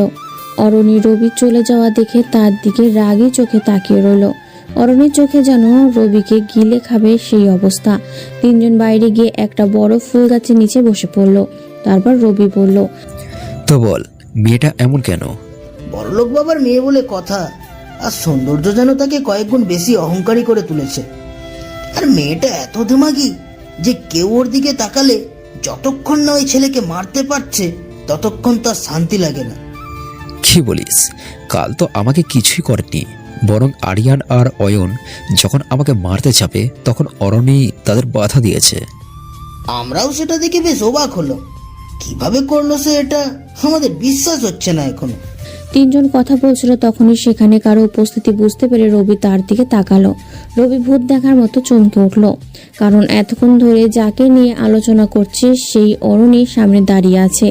নীল আর অরুণীকে দেখা মাত্র দৌড় দিল। এদিকে নীলের পালাতে রবির হাসি পাচ্ছে, অপরদিকে অরুণীর উপস্থিতি ভয় হচ্ছে। মেয়েটা যতই সুন্দর তার থেকেও ভয়ঙ্কর। বুকে হাত রবির দিকে অরুণী। রবি আর রাফিন আস্তে আস্তে দাঁড়ালো। নীল তো অনেক আগেই ভেঙে গেছে। রবি অরুণীর দিকে তাকিয়ে আছে। অরুণী কি যেন ইশারা করলো, তখনই রাফিনও দৌড়ে পালালো। মাঝখানে একা পিচ্ছি পায়ে পড়ে গেল রবি। অরুণী রবিকে বলল, বসো। জি। একটু অবাক হলো রবি, কারণ এতদিন তো অরুণী তুই করে বলতো, কিন্তু আজ হঠাৎ তুমি করে বলছে। একটু তো অবাক হবারই কথা। রবি তখনই ঠায় দাঁড়িয়ে রইল। অরণি আবারও বলল, কি হলো, বসো। জি হ্যাঁ, বসছি। নাম কি তোমার? অরণি থুক্কু। রবিউল হাসান। ভয় পাচ্ছ নাকি? হ্যাঁ, না মানে রবির কথা বলা দেখে অরণি বুঝতে পারল রবি ভয় পাচ্ছে। ছেলেদের একটা সমস্যা, কোনো রমণী যদি তার পাশে থাকে তবে সে খুব ভীতু হয়ে যায়। যদি কোনো পারমাণবিক বোমার সামনেও দাঁড় করিয়ে দেওয়া হয় তবুও সাহস নিয়ে দাঁড়িয়ে রইবে, কিন্তু নারী তার কথা আর নাই বা বলি। রবি ভয় পাওয়া দেখে অরণি সোজা রবির পাশে বসলো। এবার রবি আরো ভয় পেয়ে গেল। না, এটা শাস্তি পাবার ভয় নয়, কোনো রমণী যখন পাশে বসে থাকে তখন ছেলেদের যে অবস্থা হয় সেই ভয়। বুকের ধূপধূপানি শব্দ ক্রমশ বাড়ছে। অরণি শান্ত হয়ে মিষ্টি গলায় বলল, এত ভয় পাওয়ার কিছু নেই, আমি বাঘ বা ভাল্লুক কোনোটাই নই। সবাই তো আপনাকে অনেক ভয় পায়। তাই বলে তোমাকেও পেতে হবে নাকি? হ্যাঁ, আমিও আপনাকে অনেক ভয় পাই। আপনি না, তুমি করে বলবে এখন থেকে। একটা কথা বলবো? বলো, সমস্যা নেই। আপনি এত ভয়ঙ্কর কেন? রবির কথা শুনে অরণি এবার রেগে গেল, বসা থেকে দাঁড়িয়ে পড়ল। ভয়ে রবির ঠোঁট কাঁপতে লাগলো। এই বুঝি কথা শুনিয়ে দেবে, নয়তো চর থাপ্পড় দিবে। কি ভয় লাগে না? অনেক। তাই ভালো। যদি ভয় পাও তাহলে আমার কথা মতো তো চলবা, আর যদি না আলতো না চলবো, তাও তোমার এই ভয়ঙ্কর রূপ আমাকে দেখাইও না। বা একসাথে এত পরিবর্তন, এটাই ভালো। আমার কথা মেনে চলবে আর তুমি করেই বলবে। চলো এখন বাদাম খাবো। কি বললে? চল বাদাম খাবো। কাল তো তাকিয়েছে বলে মারতে চাইলে, আজ বাদাম খেতে যাবো, তাও একসাথে কিভাবে? আমি কি ইচ্ছে করে এমন করি নাকি? তাহলে কেন কর? পরে বলবো, চলো তো এখন বাদাম খাবো। ওকে, বাদাম খেতে খেতে বলতে হবে। এখন চল। অরণি আর রবি বাদাম খেতে চলে গেল। দুজনে বাদাম নিয়ে বসে পড়ল। রবি অরণিকে জিজ্ঞাসা করলো, কেন ভার্সিটিতে সবার সাথে খারাপ আচরণ করে। অরণি কিছু সময় চুপ থেকে বাদাম খেতে গেল। রবি আবারও জিজ্ঞেস করলো, কেন এমন করো? সবাই তোমাকে ভয় পায়, খারাপ বলে, বোঝো না তুমি এটা? আমি সব জানি আর বুঝি, তবে আজ থেকে আর কারোর সাথে খারাপ আচরণ করব না। আসলে কি জানো, আমি প্রকৃত অর্থে অহংকারী কিংবা দিমাগী না, কিন্তু পরিস্থিতিতে পড়ে আমাকে এমন থাকতে হয়েছে। কি এমন পরিস্থিতি ছিল যার কারণে সবাই খারাপ বলে? আরিয়ান আর অয়ন, তাদের কারণে আমাকে এমন হতে হয়েছে। ক্লিয়ার করে বলো সব। তাহলে শুরু থেকে বলি। ওকে। ভার্সিটিতে ভর্তির প্রথম কয়েকদিন পরে জানতে পারি এই পুরো ভার্সিটিটা অয়ন আর আরিয়ানের কথাই চলে। শুনেছিলাম যারা তাদের কথা শুনতো না, অর্থাৎ অয়ন আর আরিয়ানের কথা শুনতো না, তাদের অনেক খারাপ অবস্থা হতো। এমনকি অনেক মেয়েকে প্রপোজ করার পরে তারা রাজি হয়নি বলে তাদের মুখে অ্যাসিড মেরেছে এই অয়ন আর আরিয়ান মিলে। তারা যেন এই ভার্সিটিকে তাদের হাতের পুতুল বানিয়ে রেখেছিল। আমার বাবারও কিছুটা ক্ষমতা আছে বলে তারা আমাকে প্রেমের প্রস্তাব দেয়, কিংবা অ্যাসিড মারেনি। তবে তারা আমাকে নিষেধ করেছিল যাতে আমি কোনো ছেলের সাথে না চলাফেরা করি। তারা বলেছিল যদি কোনো ছেলে আমার দিকে তাকিয়ে থাকে কিংবা আমাকে প্রপোজ করে, তখন অয়ন আর আরিয়ান দুজনেই এবং আমি সহ আরও কয়েকজন মিলে ওই ছেলেটাকে মারব, এবং আমাদের মধ্যে যদি কেউ অন্যরকম কিছু করে তখন তাকে আমাদের শাস্তি দিতে হবে। এই যেমন ধরো, যদি কেউ ছেলেটাকে না মারে তখন আমরা সবাই মিলে, মানে আমাদের টিম যে ছেলেটাকে মারেনি বা মারতে নিষেধ করতো তাকে মারতাম। বিশ্বাস করো, এসব করার আমার কোনো ইচ্ছা ছিল না। আমারও একটা মন আছে, মানুষ যে অভিশাপ দেবে সেটাও আমি বুঝি, কিন্তু এই দুজনের ভয়ে আমি একদম কাম হয়ে গেছি। বাধ্য হয়ে আমি তাদের সাথে হাত মিলিয়েছি, হ্যাঁতে হ্যাঁ বলেছি, নাতে না বলছি। তারা যা বলেছে করেছি, যা নিষেধ করেছে আমি পালন করেছি। ভয় ছিল আমার লাইফের, কখন জানি তারা আমার উপর খেপে গিয়ে আমাকেও অ্যাসিড মেরে দেয়। জানো, কয়েক মাস আগে একটা খুব সুন্দর মেয়ে আমাদের ভার্সিটিতে আসে। আরিয়ানের চোখ পড়ে যায় ওই মেয়েটার দিকে। আরিয়ান সোজা মেয়েটাকে গিয়ে কফি খাওয়ার কথা বলে, কিন্তু মেয়েটা আরিয়ান যে খারাপ সেটা জানতো না, তাই মেয়েটা যায়নি তার সাথে। পরের দিন শুনি মেয়েটাকে কেউ অ্যাসিড মেরেছে। আর পুরো মুখে নিজেকে ঠিক রাখতে না পেরে আত্মহত্যা করেছে মেয়েটা। শুধু এটা নয়, আরও অনেক ঘটনা আছে এমন। এখানে ড্রাগস ব্যবসা হয়, অয়ন আর আরিয়ান এইসব পরিচালনা করে। বিভিন্ন নেশাদ্রব্য এখানে বিক্রি করে ভার্সিটির ছেলে মেয়েদের কাছে। কোনো স্যার তাদের বিরুদ্ধে কিছু বলতে পারে না, তাদের বাবার ক্ষমতা আছে। যদি কোনো একটা মিথ্যা মামলা ঠুকে দিয়ে স্যারদের জেলে পুরে দেয় তখন কি হবে? এই বলে সবাই চুপ হয়ে থাকে। জানো, আজ আমি অনেক খুশি। আজ থেকে হয়তো আর এমন পরিস্থিতি এখানে হবে না। যতদিন একটা মানুষ আছে অপরাধ করতে সবাই ভয় পাবে। এক নাগারে অরণ্যের কথাগুলো বলে গেল। এবার রবি জিজ্ঞাসা করলো, কোন এমন মানুষ যার কারণে অপরাধী অপরাধ করতে ভয় পায়? এমন একজন আছে যার কথা শুনে মন্ত্রী এমপি সবাই কাঁপে। বড় বড় মস্তানও তার কথা শুনলে ভয় পালায়। তার নাম শুনেছে অনেকে, কেউ তাকে দেখেনি। অনেক গুণগান তো করলে, সে মহান ব্যক্তির নামটা তো বলো। তার নাম তো জানি না, তবে তার একটা উপাধি আছে, সেটা হলো আরকে। রবি আরকে শব্দটা শুনে কাঁচতে লাগলো। অরণ্যের কাছে পানির বোতল ছিল, সেটা বের করে দিল। রবি পানি খেলো, তারপর বলল, আর কে তো মরে গেছে তাহলে? তুমিও শুনেছো তাহলে তার নাম? তাকে কে না চেনে? না, মরে যায়নি, অভিনয় করেছিল মরার। একটা ম্যাগাজিন বের হয়েছিল তার মৃত্যুকে ঘিরে। ওখানে লেখা ছিল আরকে তার 2 হাত, রাশেদ আর মাহমুদ এবং বাকি অনেক একটা মিটিং করেছিল। মিটিং শেষ করে যখন সবাই বের হয়ে গেল তখন ভেতরে ছিল আরকে, রাশেদ আর মাহমুদ। রাশেদ আর মাহমুদ যখন বের হয়ে আসে তখনও আরকে বের হয়নি। হঠাৎ ওখানে একটা বিস্ফোরণ হয়। আরকে ছিল ভেতরে, তাই সবাই জানে সে মারা গেছে। লাশটাও কেউ পায়নি, হয়তো একদম ছাই হয়ে গেছে। সবাই এই বিস্ফোরণে আরকে হারিয়ে ফেলে, এটাই সবাই জানে। এর বাইরে কি হয়েছিল তা কেউ জানে না। হ্যাঁ, আমিও এতটুকু দেখছিলাম ম্যাগাজিনে, তারপর কি হলো জানি না। তারপর তো কি হয়েছে জানি না, শুধু এটা জানি আরকে বেঁচে নেই। তুমি এটা কিভাবে বলছো আর কে বেঁচে আছে? অয়ন আর আরিয়ানের থেকে জানলাম। তারা কেমনে জানে? আহা, তুমি এত প্রশ্ন করো কেন? তারা জানে কারণ তারা অপরাধ করেছে অনেক বেশি, আর অপরাধ পূর্ণ হয়ে গেলে তাই আরকের চোখে পড়ে গেছে। কিছু দেশদ্রোহী কাজ করতে গিয়ে আরকের কাছে ধরা পড়লো তারা, তাই আজ অয়ন আর আরিয়ান দেশ ছেড়ে পালাচ্ছে। কি বলো, সত্যি তাহলে আর কে বেঁচে আছে? তাই তো বলছি, আজ থেকে ইউনিভার্সিটি স্বাধীন, কাউকে আর কষ্ট পেতে হবে না। তাহলে ভালোই হলো, আমিও আর কাউকে মানে তোমাকে ভয় পাবো না। তা তো হবে না, তুমি ঠিকই ভয় পাবা, নয়তো। এ কি, এতক্ষণ তো ভালোই ছিলাম, এখন আবার ভয়ানক হয়ে যাচ্ছ কেন? আমার কিন্তু ভয় করছে। রবির এমন কথা শুনে অরণ্য এবার হেসে দিল।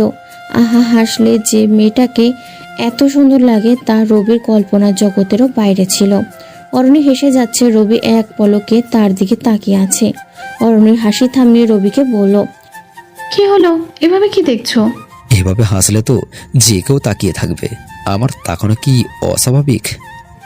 ওমা, তা না, কিন্তু যেভাবে তাকিয়ে আছো প্রেমে পড়ে যাবে তো। তুমি প্রেমে পড়বে, তাও আমার মতো খ্যাত ছোট লোকের? এটাও কি আমাকে মানতে হবে? প্লিজ এভাবে বলো না। আমি আমার আচরণের জন্য তোমার কাছে ক্ষমা চাই। আমি তো বলছি এসব আমি কখনো ইচ্ছে করে করিনি, আর না আমার এইসব করে কোনো শান্তি হয়। বরং এখানে এসব করি আর বাসায় গিয়ে অনুশোচনা বোধ করি। তাও আমার কিছু করার ছিল না। যদি অয়ন আর আরিয়ান আমার খারাপ কিছু করে। এত ভয় পাও ওদের?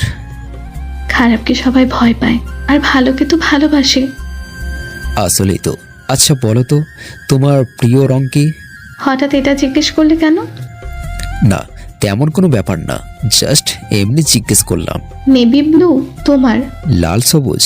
বাহ, দেশপ্রেমী। কপাল, এখানে দেশপ্রেমিক কি হলো? অনেক কিছু তুমি বুঝবা না। আচ্ছা, আমরা ফ্রেন্ড হতে পারি? আমার কিন্তু তোমাকে সুবিধার মনে হচ্ছে না। এ তো একটার পর একটা সারপ্রাইজ দিচ্ছে মনে হচ্ছে। আমি ঘুমে স্বপ্ন দেখছি। জি না, কোনো স্বপ্ন না। মানে আমরা তো ফ্রেন্ড, একই সাথে পড়াশোনা করি। আচ্ছা, বুঝতে পারছি, আর বলতে হবে না। আচ্ছা, অনেক সময় হয়েছে, আর একটা ক্লাস আছে, ওটা করবে না? না, আজ আর ক্লাস করবো না, চলো আইসক্রিম খাবো। মানে কি? শোনো মিস, আমি তোমার বয়ফ্রেন্ড না যে বাদাম ফুচকা কিংবা আইসক্রিম খেয়ে গল্প করব। হলেও সমস্যা নেই, আমরা তো ফ্রেন্ড, তাই এসবে বয়ফ্রেন্ড হতে হয় নাকি? চল তো। রবির হাত ধরে টেনে তুলে নিয়ে যাচ্ছে আইসক্রিম খেতে। রবি মনে মনে ভাবছে একটু আগেই তো বললে বয়ফ্রেন্ড হলে সমস্যা নাই, আর এখন ফ্রেন্ড বলে নিয়ে যাচ্ছেন না। আইসক্রিম খেতে চলে গেল। দুজন বসে আইসক্রিম খাচ্ছে আর গল্প করছে। হঠাৎই রবি বলে উঠল, আচ্ছা তোমার কি কোনো স্বপ্ন আছে? স্বপ্ন? আছে, 2টা স্বপ্ন আছে। কি কি বলো তো? একটা হলো বেশ ক্ষমতা লাভ করা, যার মাধ্যমে আমি খারাপ মানুষের মনে আতঙ্ক হয়ে থাকবো। আর দ্বিতীয়টা কি? সেটা তো অকল্পনীয়, জানি কখনো পূর্ণ হবে না, তাও আমরা মানুষ স্বপ্ন থাকে আমারও আছে। বলো তোমার সে স্বপ্ন কি? আমার দ্বিতীয় স্বপ্ন হলো আর কে সামনে থেকে দেখা। রবির এই কথা শুনে আবারও টাসকি খেলো। এই মেয়ে বলে কি? সবার অনেক বড় বড় স্বপ্ন আছে, আর তুমি এটাকে তোমার স্বপ্ন বানিয়ে নিলে। আমার মনে হয় সবার এই স্বপ্ন আছে, তারাও আমার মতো জানে কখনো তাদের স্বপ্ন পূরণ হবে না, তাও সবাই দেখে যায়, আমিও দেখে যাই। তুমি হয়তো তাকে দেখেছো বা দেখবে, তোমার যেন ইচ্ছে তাকে দেখার মনে হয় না বিধাতা তোমার ইচ্ছেকে অপূর্ণ রেখেছে বা রাখবে। কি জানি, তারা তো আবার ছদ্মবেশ ধরতে লাইক করে, হয়তো দেখেছি কি জানি, হতেও পারে। রবি আর অরণি কথা বলছে, হঠাৎই রবির ফোনটা বেজে উঠল। রবি ফোন বের করে দেখে চিরচেনা একটা নাম্বার, কিন্তু কথা হয় না। রবি অরণির পাশ থেকে উঠে গেল, একটু দূরে গিয়ে ফোনটা ধরে কানে দিল। শিকারই শিকার করেছে, কেবল মুরগি বানানো বাকি। আর কিছু বলতে হয়নি, রবি সব বুঝে নিয়েছে। তারপর ফোনটা কেটে দিল। অরণের কাছে ফিরে আসতেই সে বলল, কি ফোন করেছিল? গার্লফ্রেন্ড নাকি? খ্যাত ছোট লোকের আবার গার্লফ্রেন্ড। রবির কথা শুনে অরুণী এবার রেগে গেল। সে বলল, ওই তোকে না বলেছি সরি, তারপরেও এইভাবে কথা বলিস কেন? আরে বাপরে, রেগে গেলে কেন? তুই খুঁটা দিয়ে কথা বললি কেন? ও এই ব্যাপার, আচ্ছা আর বলবো না। তো বলো, কে ফোন দিছে? রাফিন ফোন দিয়েছে। রাফিন তো এই সময় ক্লাসে? হ্যাঁ মানে ক্লাস থেকে ফোন দিচ্ছে, কোথায় জিজ্ঞেস করতেছে। ও, তো তুমি কি বললে? তেমন কথা হয়নি। আচ্ছা আমার বাসায় যেতে হবে। এত তাড়াতাড়ি? একটু কাজ আছে বাসায়, তাই যেতে হবে। ওকে, তোমার নাম্বারটা দাও। কেন, আমার নাম্বার নিয়ে কি করবে? আমরা তো ফ্রেন্ডস, সো তোমার নাম্বার থাকবে না এটা কেমনে হয়? এত কথা বলো না তো, নাম্বারটা দাও। রবি অরণিকে তার নাম্বার দিয়ে বাসায় চলে এলো। কলিং বেল দিতেই হ্যাপি এসে দরজা খুলে দিল। রবির কাপড়ের অবস্থা দেখে হ্যাপি এবারও চোখ বড় করে তাকাচ্ছে। হ্যাপি কিছু বলতে যাবে তার আগেই রবি রুমে চলে গেল। একদম গোসল সেরে শেষ করে সোজা কম্পিউটারের সামনে বসে পড়ল। কারোর সাথে কথা বলল প্রায় আধা ঘন্টা। তারপর খাবার খেয়ে পুনরায় রুমে এসে পড়ল। একটু পর হ্যাপি 2 হাতে চা নিয়ে এলো। রবি চায়ের কাপে চুমুক দিচ্ছে আর কম্পিউটারের কিবোর্ডে হাত চালাচ্ছে। পাশ থেকে হ্যাপি বসে কিছু বলছে, সেই দিকে রবির খেয়াল নেই। হঠাৎই হ্যাপি জোরে চিৎকার করে বলে উঠল, ভাইয়া। এবার রবির কর্ণপাত করলো। বল, চিল্লাচ্ছিস কেন? এতক্ষণ ধরে যে বক বক বক বক করে যাচ্ছি, শুনছো না কেন? আবার বল, কি বললি? আজও এতক্ষণ একটা কথাও শোনোনি? দেখতে পাচ্ছিস কাজ করতেছি, তাই শুনি নাই। আবার বল, কি বলবি? থাক, আর বলা লাগবে না। এত বিজি তুমি? আচ্ছা বল, কি বলবি? তুমি যখনই বাইরে যাও এমন খারাপ পোশাক পরে যাও কেন? কিছু কাজ করতেছি, তাই এমন পোশাকে চাই। আর কিছু বলবি? না, থাকো তুমি, তোমার কম্পিউটার নিয়ে গেলাম আমি। হ্যাপি বলতে দেরি, কিন্তু চলে যেতে দেরি নয়, সে চলে গেল। এদিকে অয়ন আর আরিয়ানকে রাশেদের লোকেরা মেরে অবস্থা খারাপ করে ফেলেছে। রাশেদের টিমে আছে শ্রাবণ, আর রাশেদের অবর্তমানে টিমকে কন্ট্রোল করে। শ্রাবণ অয়ন আর আরিয়ানকে এত মারল যে তাদের নাক মুখ দিয়ে রক্ত বের হচ্ছে। রাশেদ থামতে বললে শ্রাবণ থেমে যায়। সবাই কিছুটা সময় বিশ্রাম নিয়ে নেয়। রাশেদ সবাইকে বাইরে অপেক্ষা করতে বলল। রুমে আছে শুধু রাশেদ, শ্রাবণ আর অধরা। সবাই বাইরে চলে গেল, তাই শ্রাবণ বলল, ভাই সবাই তো বাইরে গেল, আমাদের মধ্যে কি গুরুত্বপূর্ণ আলোচনা হবে? কিছু কথা আছে, 2-3জনই মনোযোগ দিয়ে শোন। আমরা 2জন ছাড়া আরও আমার একটা সিক্রেট লেডি হ্যাকার আছে, আজ সে এখানে আসবে, তার সাথে তোদের পরিচয় করিয়ে দিব। তার বাইরে আরও একটা বিশাল সারপ্রাইজ আছে তোদের জন্য। Lady hacker? Lady hacker. মেয়েটা আমাকে মনে হয় লাইকও করে। ভাই আপনিও তাও? রাশেদদের তাকানো দেখে শ্রাবণ চুপ হয়ে যায়। রাশেদ আবারও বলল, আমরা সবাই জানি আমাদের আরকে এর কথা। সে তো অনেক আগেই মারা গেছে। সে আজ এখানে আসবে। মানে এটা কিভাবে সম্ভব? ভাই জোকস করছেন কেন? সে মারা যায়নি, কিছু সময়ের জন্য নিজে একটু বিশ্রামে চলে গিয়েছিল। আজ এখানে আসবে, একটু রাত হতে সবাই রেডি থাকবে। রাত 9টায় সে আসবে, সবাইকে রেডি করে রেখো। টিমে যে অবস্থা সে দেখলে খুব খারাপ হবে, সবাইকে একদম রেডি হয়ে থাকতে বলো। আচ্ছা ভাই। 3 জন 3 দিকে চলে গেল। ধীরে ধীরে সব যেতে লাগলো। সবাই আরকে আর রাশেদের সিক্রেট লেডি হ্যাকারের জন্য অপেক্ষা করতে লাগলো। এদিকে বিকেল হতে রবি ছাদে গেল, চারপাশটা ভালো করে দেখলো। মুক্ত আকাশের ডান না মেলে উড়ন্ত পাখি। ছাদের এক পাশে ফুল গাছে 2টা প্রজাপতি খেলা করছে। একটু পর রবি নিজের রুমে চলে গেল। হ্যাপিকে পড়তে বসতে বলল, যদিও এমনিতেই পড়তে বসে সে। পাশের বাড়ির লামিয়া হ্যাপির সাথে খুব ভালো মিলে গেছে এই কদিনে। 2 জনই ভালো ফ্রেন্ড হয়ে গেছে। অনেক সময় 2 জন একসাথে পড়তে বসে, কখনো হ্যাপি রুমে কখনো লামিয়ার রুমে। আজকেও লামিয়া আর হ্যাপি লামিয়ার বাসায় চলে গেল। রবি কম্পিউটারে বসে কাজ করছে। রাত প্রায় 9টা হতেই রবি মায়ের কাছে গেল। মা, আমি একটু বাইরে যাচ্ছি। 9টা বাজে, এখন কোথায় যাবি? এই তো একটু বের হব, বেশিক্ষণ থাকবো না, চলে আসবো। আচ্ছা, সাবধানে যাস। রবি বেরিয়ে পড়লো তার গন্তব্যের দিকে। এদিকে রাশেদ, শ্রাবণ, অধরা সহ বাকি সবাই বসে আছে আরকের অপেক্ষায়। এদিকে হুট করে একটা গাড়ি এলো। এমন গোপন আস্তানায় গাড়ি চলে আসাটা স্বাভাবিক কিছু নয়। রাশেদদের ফোনে একটা মেসেজ আসলো। এদিকে গাড়িটা রাশেদের লোকেরা আটকে ফেললো। না পারছে পেছনে যেতে, না পারছে সামনে আসতে, একদম গেটে গাড়িটা ধরে ফেললো। রাশেদের ফোনে মেসেজ আসতে সে শ্রাবণকে পাঠিয়ে দিল। গাড়িটা নিয়ে আসতে যতক্ষণ পর্যন্ত পরিচিত কেউ তাকে আনতে যাবে না ততক্ষণ গাড়ি ছাড়বে না। শ্রাবণ গিয়ে নিয়ে আসলো। রাশেদ একটু বের হয়ে দেখে কার নিয়ে কেউ আসছে। রাশেদের বুঝতে বাকি নেই এটা আর কে না। একটু সামনে এসে গাড়ি থামলে গাড়ি থেকে বের হলো লেডি হ্যাকার রুহানি। আরিয়ানের বোন রুহানি হলেন রাশেদের সিক্রেট লেডি হ্যাকার। পরিবারের সবার অগোচরে দেশের সেবা নিজেকে ভাসিয়ে দিচ্ছে সে। হয়তো সেটা রাশেদের দিকে তাকিয়ে রাশেদ রুহানিকে দেখে নিজের মতো করে আবারও ভেতরে চলে গেল। রুহানি গিয়ে সোজা রাশেদদের পাশে বসে পড়ল। এই অবস্থা দেখে শ্রাবণ আর অধরা চোখ বড় বড় করে তাকিয়ে রইল। রাশেদের অধরাকে সবার সাথে পরিচয় করিয়ে দিল।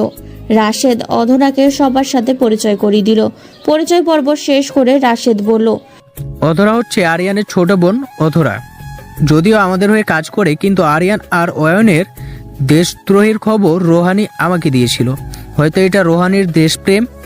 রুহানি রাশেদদের দিকে তাকিয়ে আছে। হঠাৎই রাশেদকে বলল, চলো ভিকটিমদের একটু দেখবো। তোমার ভাই হয়? এভাবে বলতে পারলে? দেশদ্রোহী অপরাধীরা কারো ভাই হতে পারে না। ওকে চলো। 4 জন মিলে অয়ন আর আরিয়ানকে দেখতে গেল। 2 জন অজ্ঞান হয়েছিল। রাশেদদের ইশারা করতে শ্রাবণ গিয়ে তাদের মুখে পানি দিয়ে জ্ঞান ফিরলো। 2 জন মারের চোটে ভালো করে কথা বলতে পারছে না। আরিয়ান ঝাপসা চোখে তার ছোট বোনকে এখানে দেখে অবাক হয়ে যায়। সে অবাক হয়ে রুহানিকে জিজ্ঞাসা করলো, তোমার মতো দেশদ্রোহীকে শাস্তি দেওয়ার জন্য আমি দেশের কল্যাণে নিজেকে হারিয়ে দিচ্ছি। রুহানির কথায় আরিয়ান অবাক হয়ে গেল। তার বুঝতে বাকি নেই রুহানি এতদিন আরিয়ান আর অয়নের গতিবিধি পর্যালোচনা করছিল আর প্রতিটি আপডেট রাশেদকে দিচ্ছিল। হঠাৎই রাশেদের ফোনে একটা মেসেজ আসলে সে তাড়াতাড়ি সেখান থেকে বের হয়ে আসে। পেছন পেছন বাকিরাও। শ্রাবণ, অয়ন আর আরিয়ানকে অজ্ঞান করে দেয়। তারপর রাশেদের পেছন পেছন সেও বের হয়ে আসে। রাশেদ সবাইকে থাকতে বলে গেটের দিকে চলে যায় আর বলে যায় আরকে 1 মিনিটের মধ্যে আসছে। রাশেদ তাড়াতাড়ি গেটে চলে যায়। খুব দ্রুত গতিতে একটা বাইক এসে থামে গেটে। রাশেদ বাইকের পেছনে বসে পড়ল। বাইকারের মাথার হেলমেট আর পুরো শরীরে ভয়ঙ্কর পোশাকে বোঝা যাচ্ছে এটা আর কেউ নয়, আরকে। গেটের কাছে আসতেই সেখানে থাকা লোকগুলো ভয় পেয়ে যায়। হঠাৎই মৃত্যুর মানুষ তার সামনে। রাশেদ বাইকের পেছনে বসে পড়ল। তার কেউ কোনো কথা বলার সুযোগ পায়নি। বাইক সোজা এসে থামলো অয়ন আর আরিয়ানকে বেঁধে রাখা রুমের পাশে। মাথার হেলমেট খুলে দেখে ভয়ঙ্কর লাল চোখ, মুখে মাস্ক ও বাম হাতে তালুতে ছোট্ট করে লেখা আরকে। রাশেদ আর আরকে সোজা চলে গেল আরিয়ান আর অয়নকে বেঁধে রাখা রুমে। আরকের পেছনে পেছনে রাশেদও সেই রুমে ঢুকে পড়ে। যখন শ্রাবণ, রুহানি আর অধরা রুমে ঢুকতে যাবে তখনই রাশেদ নিষেধ করে, কারণ আরকে এখন নিজের আসল চেহারা দেখাবে রাধিকে। রাশেদ আর আরকে ভেতরে চলে গেল। আরকে দেখে অয়ন আর আরিয়ান কেঁদে ফেলল, কারণ সে বেঈমানদের কখনোই ক্ষমা করে না। অনেকে বলতে পারে শ্রাবণ তো তাদের অজ্ঞান করে ফেলেছিল, তাহলে আবার জ্ঞান ফিরল কখন? শ্রাবণ যখন অজ্ঞান করে ফেলেছিল তখন তাদের জ্ঞান ছিল, যাতে আর না মারে তাই অজ্ঞান হওয়ার অভিনয় করেছিল। তাই তো আরকের রুমে আসার সাথে সাথে দুজন ভয়ে কাঁদতে শুরু করলো। অনেক দিন ধরে রাশেদ আর আরকে একসাথে দেখা হয় না, তাই রাশেদ কিছুটা ইমোশনাল হয়ে আরকে জড়িয়ে ধরলো। কুশল বিনিময় শেষে আরকে 1 পা 2 পা করে আরিয়ান আর অয়নের দিকে তাকাচ্ছে। আরকের সামনে যাওয়ায় তাদের অন্তরাত্মা কেঁপে উঠল। চোখে জল মাটিতে গড়িয়ে পড়ছে। মুখে মাস্ক থাকায় আরকের এই আসল চেহারা দেখা যাচ্ছে না। রুমে রাশেদ, আরকে আর অয়ন আরিয়ান ছাড়া কেউ নেই। অয়ন আর আরিয়ানকে যখন মারতে হবে নিজের চেহারাটা একটু দেখিয়ে নেওয়া উচিত মনে করলো আরকে। হ্যাঁ আমি। যখন মুখের থাকা মাস্ক খুলল আরকে, অয়ন বলে উঠল, আবারও সেই রহস্যের হাসি, যেটা দেখা আরিয়ান ভয় পেত। সে বুঝতে পারল না এই হাসির মানে, মনে করতে পারেনি এই হাসির আদৌ কে দিত। যখনই সামনে এলো তখন বুঝতে পারছে এর হাসির রহস্য। আরিয়ান সোজা আরকের পায়ে পড়ে গেল। ভাই আমাকে মাফ করে দেন, বিশ্বাস করেন আপনাকে মারার প্ল্যান আমার ছিল না। এসব করেছে ওই ইন্ডিয়ান এজেন্টের চিফ নিয়াজ। সে তো নিজের দেশের জন্য অন্য দেশের ক্ষতি করবে, তাই বলে তুমি এই দেশের সাথে বেমানি করবে? ভাই ভুলে গেছে, মাফ করে দেন। শেষ ইচ্ছা থাকলে বল, শেষ দিন আজ তোর। ভাই মাফ করে দেন, আজ জীবনে এসব করব না। তুই আমার টিমে ছিলি, কাজ করতি দেশের জন্য। নিয়াজের কথাই তুই আমাকে মারার প্ল্যান বানালি, এটা তো খুব বড় একটা অপরাধ। ভাই আরও কোনো কথা বলতে না দিয়ে দুইজনে মাথা শুট করে দিল। অনেক দিন পর আরকে গুলি চালালো।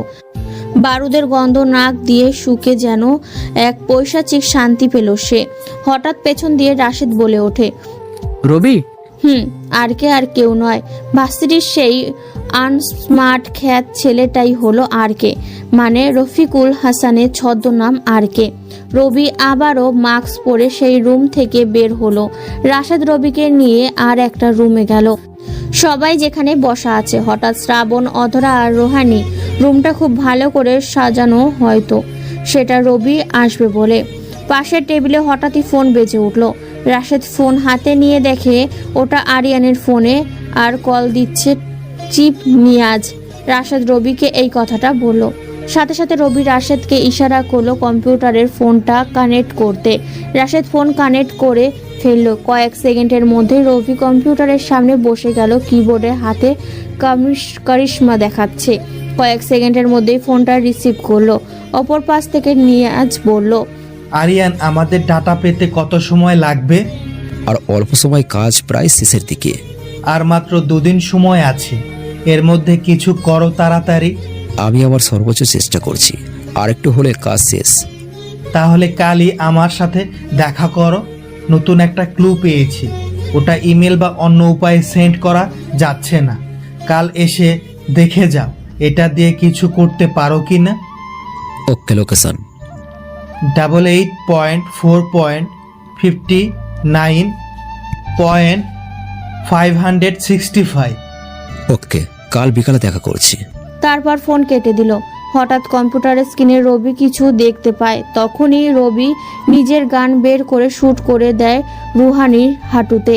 এমন অবস্থা রাশেদ সহ সবাই ভয় পেয়ে যায়।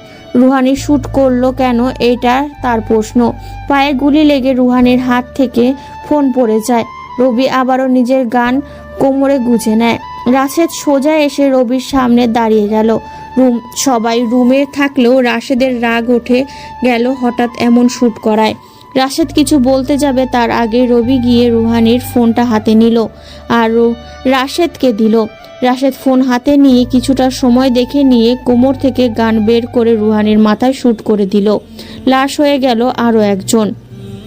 বাকি 4 জন আছে রুমের রবি ওরফে আরকে অথবা অধরা, রাশেদ আর শ্রাবণ রাশেদকে জিজ্ঞাসা করলো রুহানিকে শ্যুট করলো কেন। তারপর রাশেদ উত্তর দিল, সেও বেঈমান, আর আমাদের ডিকশনারিতে বেঈমানের অস্তিত্ব থাকে না। শ্রাবণ আবারও বলল, কিছু বুঝলাম না ভাই। তখনই রবি নিজের মাস্ক খুললো। শ্রাবণ আর অধরা রবিকে দেখে বেশ অবাক হলো, কারণ ওরা রবিকে আগেও অনেকবার দেখেছে। এমনকি শ্রাবণ রবির নামও জানে, কিন্তু সে যে আর কে সেটা জানতো না। রবির মুখ দেখে শ্রাবণ বলে উঠল, রবি? শ্রাবণ ভাই আমি। মানে কিভাবে কি? আপনি ছদ্মবেশ ধরে চলতে পারেন, আমি পারি না। ভাই কিছু বুঝতেছি না। ওকে সব বলছি। আমি আরকে কাজের কারণে আপনার এলাকায় এসেছি। আর দ্বিতীয় থাকলো রোহানির কথা। রোহানি আরিয়ানের আপন বোন না, কিন্তু তারা এক বাসায়ও থাকে। আসলে হচ্ছে রোহানিও ভারতের একজন এজেন্ট, যেটা রাশেদ জানতো না, এমনকি আরিয়ানও জানতো না। এটা তার আপন বোন নয় যে এটা, কিন্তু আমি জানতাম। বছর খানেক আগে রোহানি ভারতের এজেন্টের হয়ে কাজ শুরু করে। আমার বেঁচে থাকা, এখানে আসা সব কিছু রাশেদ রোহানিকে বলেছে, আর রোহানি চিফ নিয়াজকে বলেছে। আমাদের মধ্যে আরও অনেক লোক আছে নিয়াজের। আজ এখানে যারা আছে সবাইকে শেষ করে দেব। তার মানে ভাই আপনি এতদিন ছদ্মবেশ ধরে আমাদের পাশে ছিলেন, কিন্তু আমি কিছু জানলাম না। আমি জানতে দিই না, তাই জানতে পারেননি। আর আপনি আমাকে আগের মতো তুমি করে বলবেন, সমস্যা নাই। কিন্তু ভাই, কোনো কিন্তু নয়। রবির কথায় শ্রাবণ চুপ হয়ে গেল। পাশে রোহানির লাশ পড়ে আছে। রবি হেঁটে রোহানির কাছে গিয়ে বলল, এই মেয়েটা রাসাদকে প্রেমের ফাঁদে ফেলেছে আর এসব করিয়েছে। আমি জানতাম নিয়াজ আরিয়ানের ফোনে কল দেবে, তাই আমি কম্পিউটারের ফোনটা কানেক্ট করতে বললাম, আর আমার ভয়েসকে আরিয়ানের ভয়েসে রূপান্তর করলাম, যাতে নিয়াজ বুঝতে না পারে এটা আরিয়ান নয়, রবি। আর নিয়াজ যে নাম্বার বলেছে সেটা লোকেশন নাম্বার। ওখানে আসলে নিয়াজ নেই, সে আছে ঢাকায়। আর সে লোকেশন বলেছে সেটা চট্টগ্রামের। নিয়াজ জানে আরিয়ান মারা গেছে। রোহানি প্রতি মিনিটের খবর নিয়াজকে জানাতো। সেই হিসাবে নিয়াজ জানে আরিয়ান সেখানে যাবে না, যাবে শুধু আরকে, মানে আমি। রবি এসব বলে থেমে গেল। পাশের পানির বোতল ছিল, সেখান থেকে পানি খেলো একটু। তারপর রাশেদ কানে কানে গিয়ে বলল, প্রেম তোকে বন্ধ করে দিচ্ছে, সেটা তুই বুঝতেও পারছিস না। আর যে তোকে ভালোবাসে তাকে তুই চিনতেও পারছিস না। মানে কে আমাকে? রাশেদ আর কিছু বলার আগেই রবি বলল, রোহানি নয়, তোকে অধরা ভালোবাসে। মানে তুই কিভাবে জানিস? আমি আরো অনেক কিছু জানি, সেটা তুই জানিস না। রবি রাশেদের কাছ থেকে কিছুটা সরে এলো, সোজা অধরার সামনে গিয়ে দাঁড়ালো। অধরা ভয় পাচ্ছে। সে মনে করেছে এই বুঝি সে কোনো ভুল করলো আর তার মাথায় গুলি উঠে যাবে। রবি অধরাকে বলল, ভাবি, আমার ভাইটাকে সামলে রাখবেন। আপনি তো সব জানেন, তাকে সামলানো আপনার পক্ষে ততটা কঠিন হবে না। অধরা ভয়ে ভয়ে কাঁপা গলায় বলল, মা মানে? এত ভয় পাওয়ার কিছু নেই। আপনি যে রাশেদকে ভালোবাসেন সেটা আমি জানি। হয়তো ভয় বলতে পারেননি, কিন্তু সমস্যা নাই, আমি তো আছি। আপনি এসব কিভাবে জানলেন? ভাবি, ছোট বাচ্চাদের মতো কথা বলবেন না তো। আমি আর কে, কখন কোথায় কি হচ্ছে সব জানি আমি। আপনার ভাই তো এসব বুঝে না। বেঈমানদের কারণে এসব কেউ বুঝে না। আমাদের লাইনে সবার মনে প্রশ্ন থেকে চাই, এই বুঝি কোনো ছলনাময়ী এসে পুরো সাম্রাজ্য গুটিয়ে দেবে। তাই আমাদের জীবনে প্রেম জিনিসটা আসে না। যদি আপনি সত্যি আমার বন্ধুকে ভালোবাসেন তাহলে সোজা বিয়ে করে ফেলুন, নয়তো হারাতে হবে। রবির কথায় অধরা বেশ লজ্জা পেল বটে, তাই তো মাথা নিচু করে ফেলল। রবি রাশেদের কানে কানে গিয়ে বলল, যদি অধরাকে তার ভালো লাগে তাহলে বিয়ে করে ফেলো। রাশেদ অধরার দিকে তাকিয়ে একটা মুচকি হাসি দিল আর ছোট করে বলল, ওকে। রবি আবারও রুহানির লাশের কাছে গিয়ে এক চোখে কিছু সময় তাকিয়ে ভাবল। কি ছলনাময়ী নারী তুমি! ভালোবাসার ফাঁদে ফেলে শেষ করে দিতে পারো পুরো চাইলে কিন্তু ভালোবেসে পুরো দুনিয়াকে তোমার মতো করে সাজাতে পারতে, কিন্তু তুমি তো ছলনাময়ী। এসব তো করার জন্য তোমার জন্ম। রবি শ্রাবণকে বলল, বাইরে তাদের যত লোক আছে সবাইকে সামনে থাকা খোলা মাঠে দাঁড় করাতে, আর রবির কথা শুনে শ্রাবণ যেন বসে না যায়। শ্রাবণের বুঝতে বাকি নেই এখন আরও কতগুলো বেঈমানের মাথার খুলি উড়ে যাবে। রবির রাশেদ আর অধরা রুমে বসে অপেক্ষা করছে যাতে শ্রাবণের কাজ শেষ হয়। রবির মাথায় হঠাৎ একটা আইডিয়া আসলো। এদিকে শ্রাবণ সবাইকে খোলা মাঠের লাইনে দাঁড় করিয়ে আবারও রবির কাছে ফিরে এলো। তখন রবির আইডিয়াটা কাজে লাগলো। চিপ নিয়াজকে রবি আর রাশেদ আগের থেকেই চেনে, তাই তো রাশেদের কাছে আসে আগের থেকে নিয়াজের মুখের একটা মুখোশ বানানো আছে। সব কিছু চিপ নিয়াজের মতো করে শ্রাবণকে সাজিয়ে নিল। শ্রাবণ অবাক, কি হচ্ছে তার সাথে কিছু জানে না। শ্রাবণ যখন সম্পূর্ণ চিপ নিয়াজের রূপ ধরল তখন রবি শ্রাবণকে বলল, শ্রাবণ ভাই, আপনি এখন এই রুমের পেছন দরজা দিয়ে বের হবেন আর ফিরে আসবেন সামনে দিয়ে। আমরা খোলা মাঠে থাকবো, সবার সাথে আমরা কথা বলবো। আপনি হঠাৎ করে একটা শব্দ বলবেন আর সেটা হলো এসেরি। এটা বললে হবে, বাকিটা আমরা বুঝে নেব। এটার মানে কি ভাই? এসেরি মানে বসে যাও। এটা বাসকিউ ভাষার শব্দ, আর এটা শুধু তারা জানে যারা শুধু চিপ নিয়াজের হয়ে কাজ করে, বাকিরা এই শব্দ জানে না। তার মানে আমি নিয়াজের মতো সেজে সবার সামনে যাব আর এই শব্দ বলবো? যারা নিয়াজের হয়ে কাজ করে তারা বসে যাবে, তখন আমরা বুঝতে পারবো কারা নিয়াজের জন্য কাজ করে। একদম ঠিক বলেছেন, কিন্তু একটু ভুল আছে। ভুল? ওটা কি? সামনে এসে বলা যাবে না, একটু দূর থেকে বলতে হবে যাতে তারা বুঝতে না পারে কোথা থেকে এসব বলা হচ্ছে। ওকে, বুঝতে পারছি। তাহলে আমি যেভাবে বলছি সেভাবে আপনি চান, আর আমরা তাদের কাছে যাচ্ছি। আমরা কথা বলার মাঝখানে আপনি শব্দটা বলবেন। ওকে। শ্রাবণ দরজার পেছন দিয়ে চলে গেল। রবি রাশেদ আর অধরার পাশে দরজার দিকে সব লোকেদের কাছে গেল। রবি সবার উদ্দেশ্যে বলল, আমি কে তা সবাই জানে। সবাই এটাও জানে যে আমি কোনো বেঈমানকে ক্ষমা করি না। কেউ দেশের বিরুদ্ধে কাজ করলে তার ক্ষমা এই বাংলার মাটিতে হয় না। রবি কথা বলছিল, হঠাৎই কেউ বলে উঠল ইসিরি। অনেক জোরে বলল, সাথে সাথে তিনজন মাটিতে বসে গেল। রবি একটা মুচকি হাসলো। শ্রাবণ নিজের মুখোশ খুলে রবির কাছে এসে দাঁড়ালো, বসে যাওয়া তিনজনকে সামনে আনলো। রবি সবার উদ্দেশ্যে বলল, আমি এই তিনজনকে নিয়ে যাচ্ছি আমার সাথে, বাকি তোমরা ঠিক মতো কাজ করবে, ভুলেও কেউ বেইমানি করতে যাবে না। রবি তিনজনকে নিয়ে অয়ন আর আরিয়ানকে যে রুমে মেরে রেখে দিয়েছে সেই রুমে নিয়ে এলো। রাত প্রায় 10:30, কিন্তু চারপাশে এত লাশ যে দিনের আলোর মতো দেখা যাচ্ছে। তিনজনকে রুমে এনে বসালো। রবির পেছনে পেছনে রাশেদ, অধরা আর শ্রাবণও আসলে রবি সবার সামনে এসে মাস্ক পরে। রাশেদ পেছন থেকে বলল, এরা কি সেই বেঈমান? এরা তিনজন নয়, দুইজন এখানে বেঈমান। এরা তো তিনজন। একজন আমাদের লোক বলতে পারিস, একদম আমার লোক। কোনটা তোর লোক? এই অজয় হলো আমার লোক, বাকি দুইজন চিপ নিয়াজের লোক। কিছু বুঝলাম না। আচ্ছা বলছি, অজয় হলো একজন এজেন্ট, বাংলাদেশ এজেন্ট। আমার হয়ে কাজ করে। সে কাউকে জবাব দেয় না, শুধু আমাকে বলে তার সব কথা। এমনকি প্রধানমন্ত্রীও যদি তার জবাবদিহি চায় তাহলে সে মুখ খুলবে না, কেবল তার সব রিপোর্ট আমাকে দেবে। আমি জানতে পারি এখানে চিপ নিয়াজের লোকেরা ঢুকে পড়েছে, তাই আমি অজয়কে তোর টিমে ঠকিয়ে দিলাম আর চাল করে চিপ নিয়াজের লোকের সাথে হাত করে তার লোক বানিয়ে দিলাম। তারপর চিপ নিয়াজের সব খবর আমাকে দেয় অজয়। তার মানে এরা দুইজন আসল বেঈমান? এখন এদের দুইজনের মাথার খুলি উড়ে যাবে। কথাটা বলতে দেরি, শুট করতে দেরি না, আবারও দুটো লাশ পড়ে গেল। রবি অজয়কে আবারও রাশেদের লোকদের সাথে মিশে যেতে বলল। অজয় রবিকে স্যালুট দিয়ে চলে গেল। রবি শুধু মাফিয়া তা কিন্তু নয়, সেই দিন আরিয়ান নিয়াজের সাথে হাত করে রবির সাম্রাজ্যে গুটিয়ে দিতে চেয়েছিল সব রবি আগের থেকেই জানতো। কিন্তু বাংলাদেশে সিক্রেট এজেন্ট হেল্প রবিকে দেশের জন্য কিছু করতে বলছিল। তারপর রবিকে সিক্রেট হ্যাকারের চাকরি দেয়। যদিও সেটা কেবল লোক দেখানো ছিল। তাই রবি সেই আগুনে নিজেকে পুড়িয়ে ফেলার অভিনয় করে। আসলে সেই দিন রবি পেছনে থাকা দরজা দিয়ে বের হয়ে গিয়েছিল, যাতে এসবের পেছনে মূল কার হাত তা জানতে পারে। রাশেদ পেছন থেকে রবির কাঁধে হাত রাখলো। রবি রাশেদকে বলল, এখনই চিপ নিয়াজের উপর অ্যাটাক করো আর তার আসল লোকেশন অজয়ের থেকে জেনে নেয়। তারপর রবি সোজা বাসায় চলে এলো।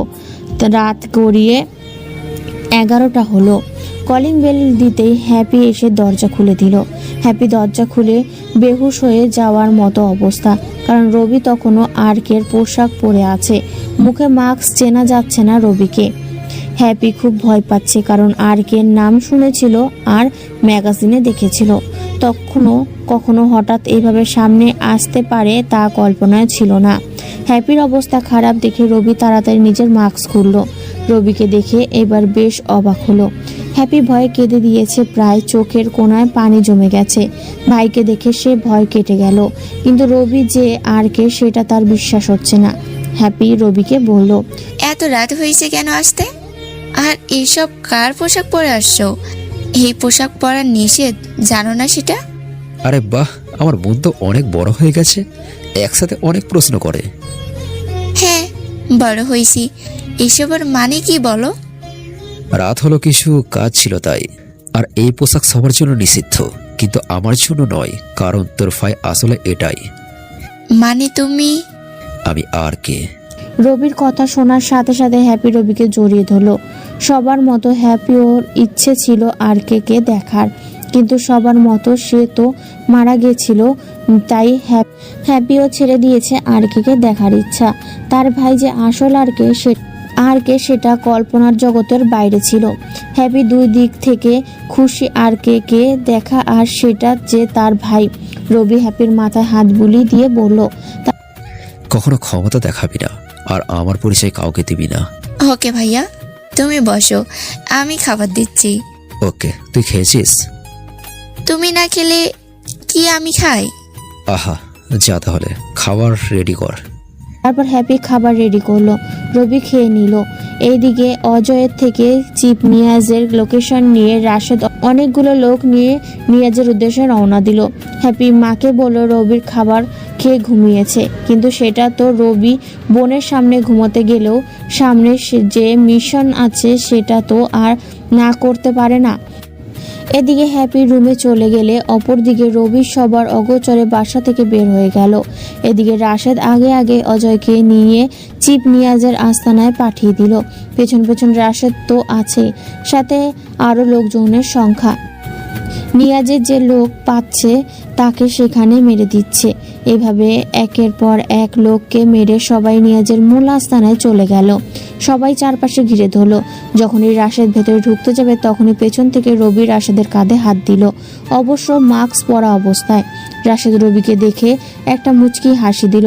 রবি আর রাশেদ একসাথে নিয়াজের রুমে ঢুকে পড়ল। নিয়াজ তখনও ঘুমোচ্ছে। রবি গিয়ে একটা চেয়ার নিয়ে বসলো। রাশেদ তার আগে কিছু কাজ করে নিল। নিয়াজ গভীর ঘুমে আচ্ছন্ন। হঠাৎ কারো উপস্থিতি বুঝতে পেরে তার ঘুম ভেঙে গেল। হঠাৎই রুমে আরকে দেখে নিয়াজ বেশ ভয় পেয়ে গেল, কারণ এটা নিয়াজের গোপন আস্তানা, কেউ এখানে আসতে পারে না। নিয়াজ তাড়াতাড়ি উঠে পাশে রাখা গুলি হাতে নিল। রবি নিয়াজের গুলি নেওয়া দেখে একটা মুচকি হাসি দিল। নিয়াজ গুলি ধরে হাসতে হাসতে বলল, আজ তাহলে আরকে আমার কাছে ধরা দিল। রবি তখনও হাসছে। পাশে রাশেদ দাঁড়িয়ে আছে। চিপ নিয়াজ গুলি ধরে রবিকে বলল, তোর মুখোশ খোল দেখে একটু তোকে। রবি বাধ্য মানুষের মতো নিজের চেহারা দেখালো। নিয়াজ হাসতে হাসতে বলল, এই পিচ্চি তাহলে আর কে? পুরো দুনিয়া কাঁপাচ্ছে। পিচ্চি শব্দটা রবি কখনোই নিজের জন্য শুনবে তা ভাবেনি। রবি এবার বেশ হাসি পেল। রবির হাসি দেখে নিয়াজ বলল, আজকে তোকে এখানে শেষ করে দেব। চারপাশে আমার লোক, একটা ডাক দিলে সবাই চলে আসবে, তোকে টুকরা টুকরা করে দেবে। রবি এবার চিপ নিয়াজকে বলল, ডাক তাহলে। চিপ নিয়াজ এবার একটু ভয় পেল। সবাইকে ডাকলো, কিন্তু কেউ আসলো না। অবস্থা খারাপ বুঝতে পেরে নিয়াজ রবিকে শুট করে দিল, কিন্তু একই গুলি তো বের হয় না। রবি হাসতে হাসতে বলল, বুলেট রাশেদের হাতে, রাশেদ তার হাতে থাকা বুলেট দেখালো। তার মানে রাশেদ আগেই বুলেটগুলো বের করে নিল। রবি গিয়ে নিয়াজের ল্যাপটপ নিয়ে কি যেন করলো। নিয়াজের ফোন অ্যালার্ট আসলো, তার ব্যাংকের অ্যাকাউন্ট হ্যাক হয়ে গেছে। রবি হাসতে হাসতে বলল, শুধু তার অ্যাকাউন্ট নয়, তার পুরো ভারতের সব ব্যাংক অ্যাকাউন্ট শেষ করা আমার বাম হাতের কাজ। অন্য দেশের ক্ষতি করা তোর কাজ, তাই আজ তোর জীবন শেষ।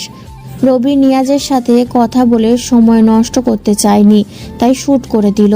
নিয়াজের ব্যাংক অ্যাকাউন্টের সব টাকা গরিব মানুষের ফোনে দিয়ে দিল। রবি একটা মুচকি হাসি দিল। শেষ হলো কিছু দেশদ্রোহী আর অপদার্থ কিছু মানুষ। সবাই চায় আরকের মতো মানুষ যেন বাংলাদেশে একটা হলেও তৈরি হয়। কাজ শেষ করে রবি সবার অগোচরে আবারও বাসায় চলে এলো। সকালে ঘুম থেকে উঠে ভার্সিটিতে গেল। আজকে কি একটা এক্সাম আছে, যেটা স্যার বলেছিল। সবাইকে একটা প্রশ্ন করলো, সেটার উত্তর যে মেলাতে পারবে সেই হবে আজীবন সবার কাছে স্মৃতির মানুষ।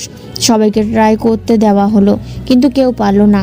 শেষে কেবল অরণি আর রবি বসে আছে। আজ অরণি রবির পাশে বসলো। অরণি গেল, কিন্তু সেও পারেনি। সবার শেষে রবি ছিল। স্যার সবাইকে বলল, তোমাদের মধ্যে কেউ পারোনি, তোমাদের কারো নাম কেউ মনে রাখবে না। পেছন থেকে রবি দাঁড়িয়ে গেল। স্যার, আমি এখনো করিনি। রবির কথা শুনে সবাই হেসে দিল। এই হাবাগোবা ছেলেটা এই সমস্যার সমাধান করবে? রবির কথা শুনে স্যারও বিকৃত নিয়ে বলল, তোমার দ্বারা এসব হবে না। রবি বুঝতে পারলো স্যার সবার সামনে তাকে আবার অপমান করলো।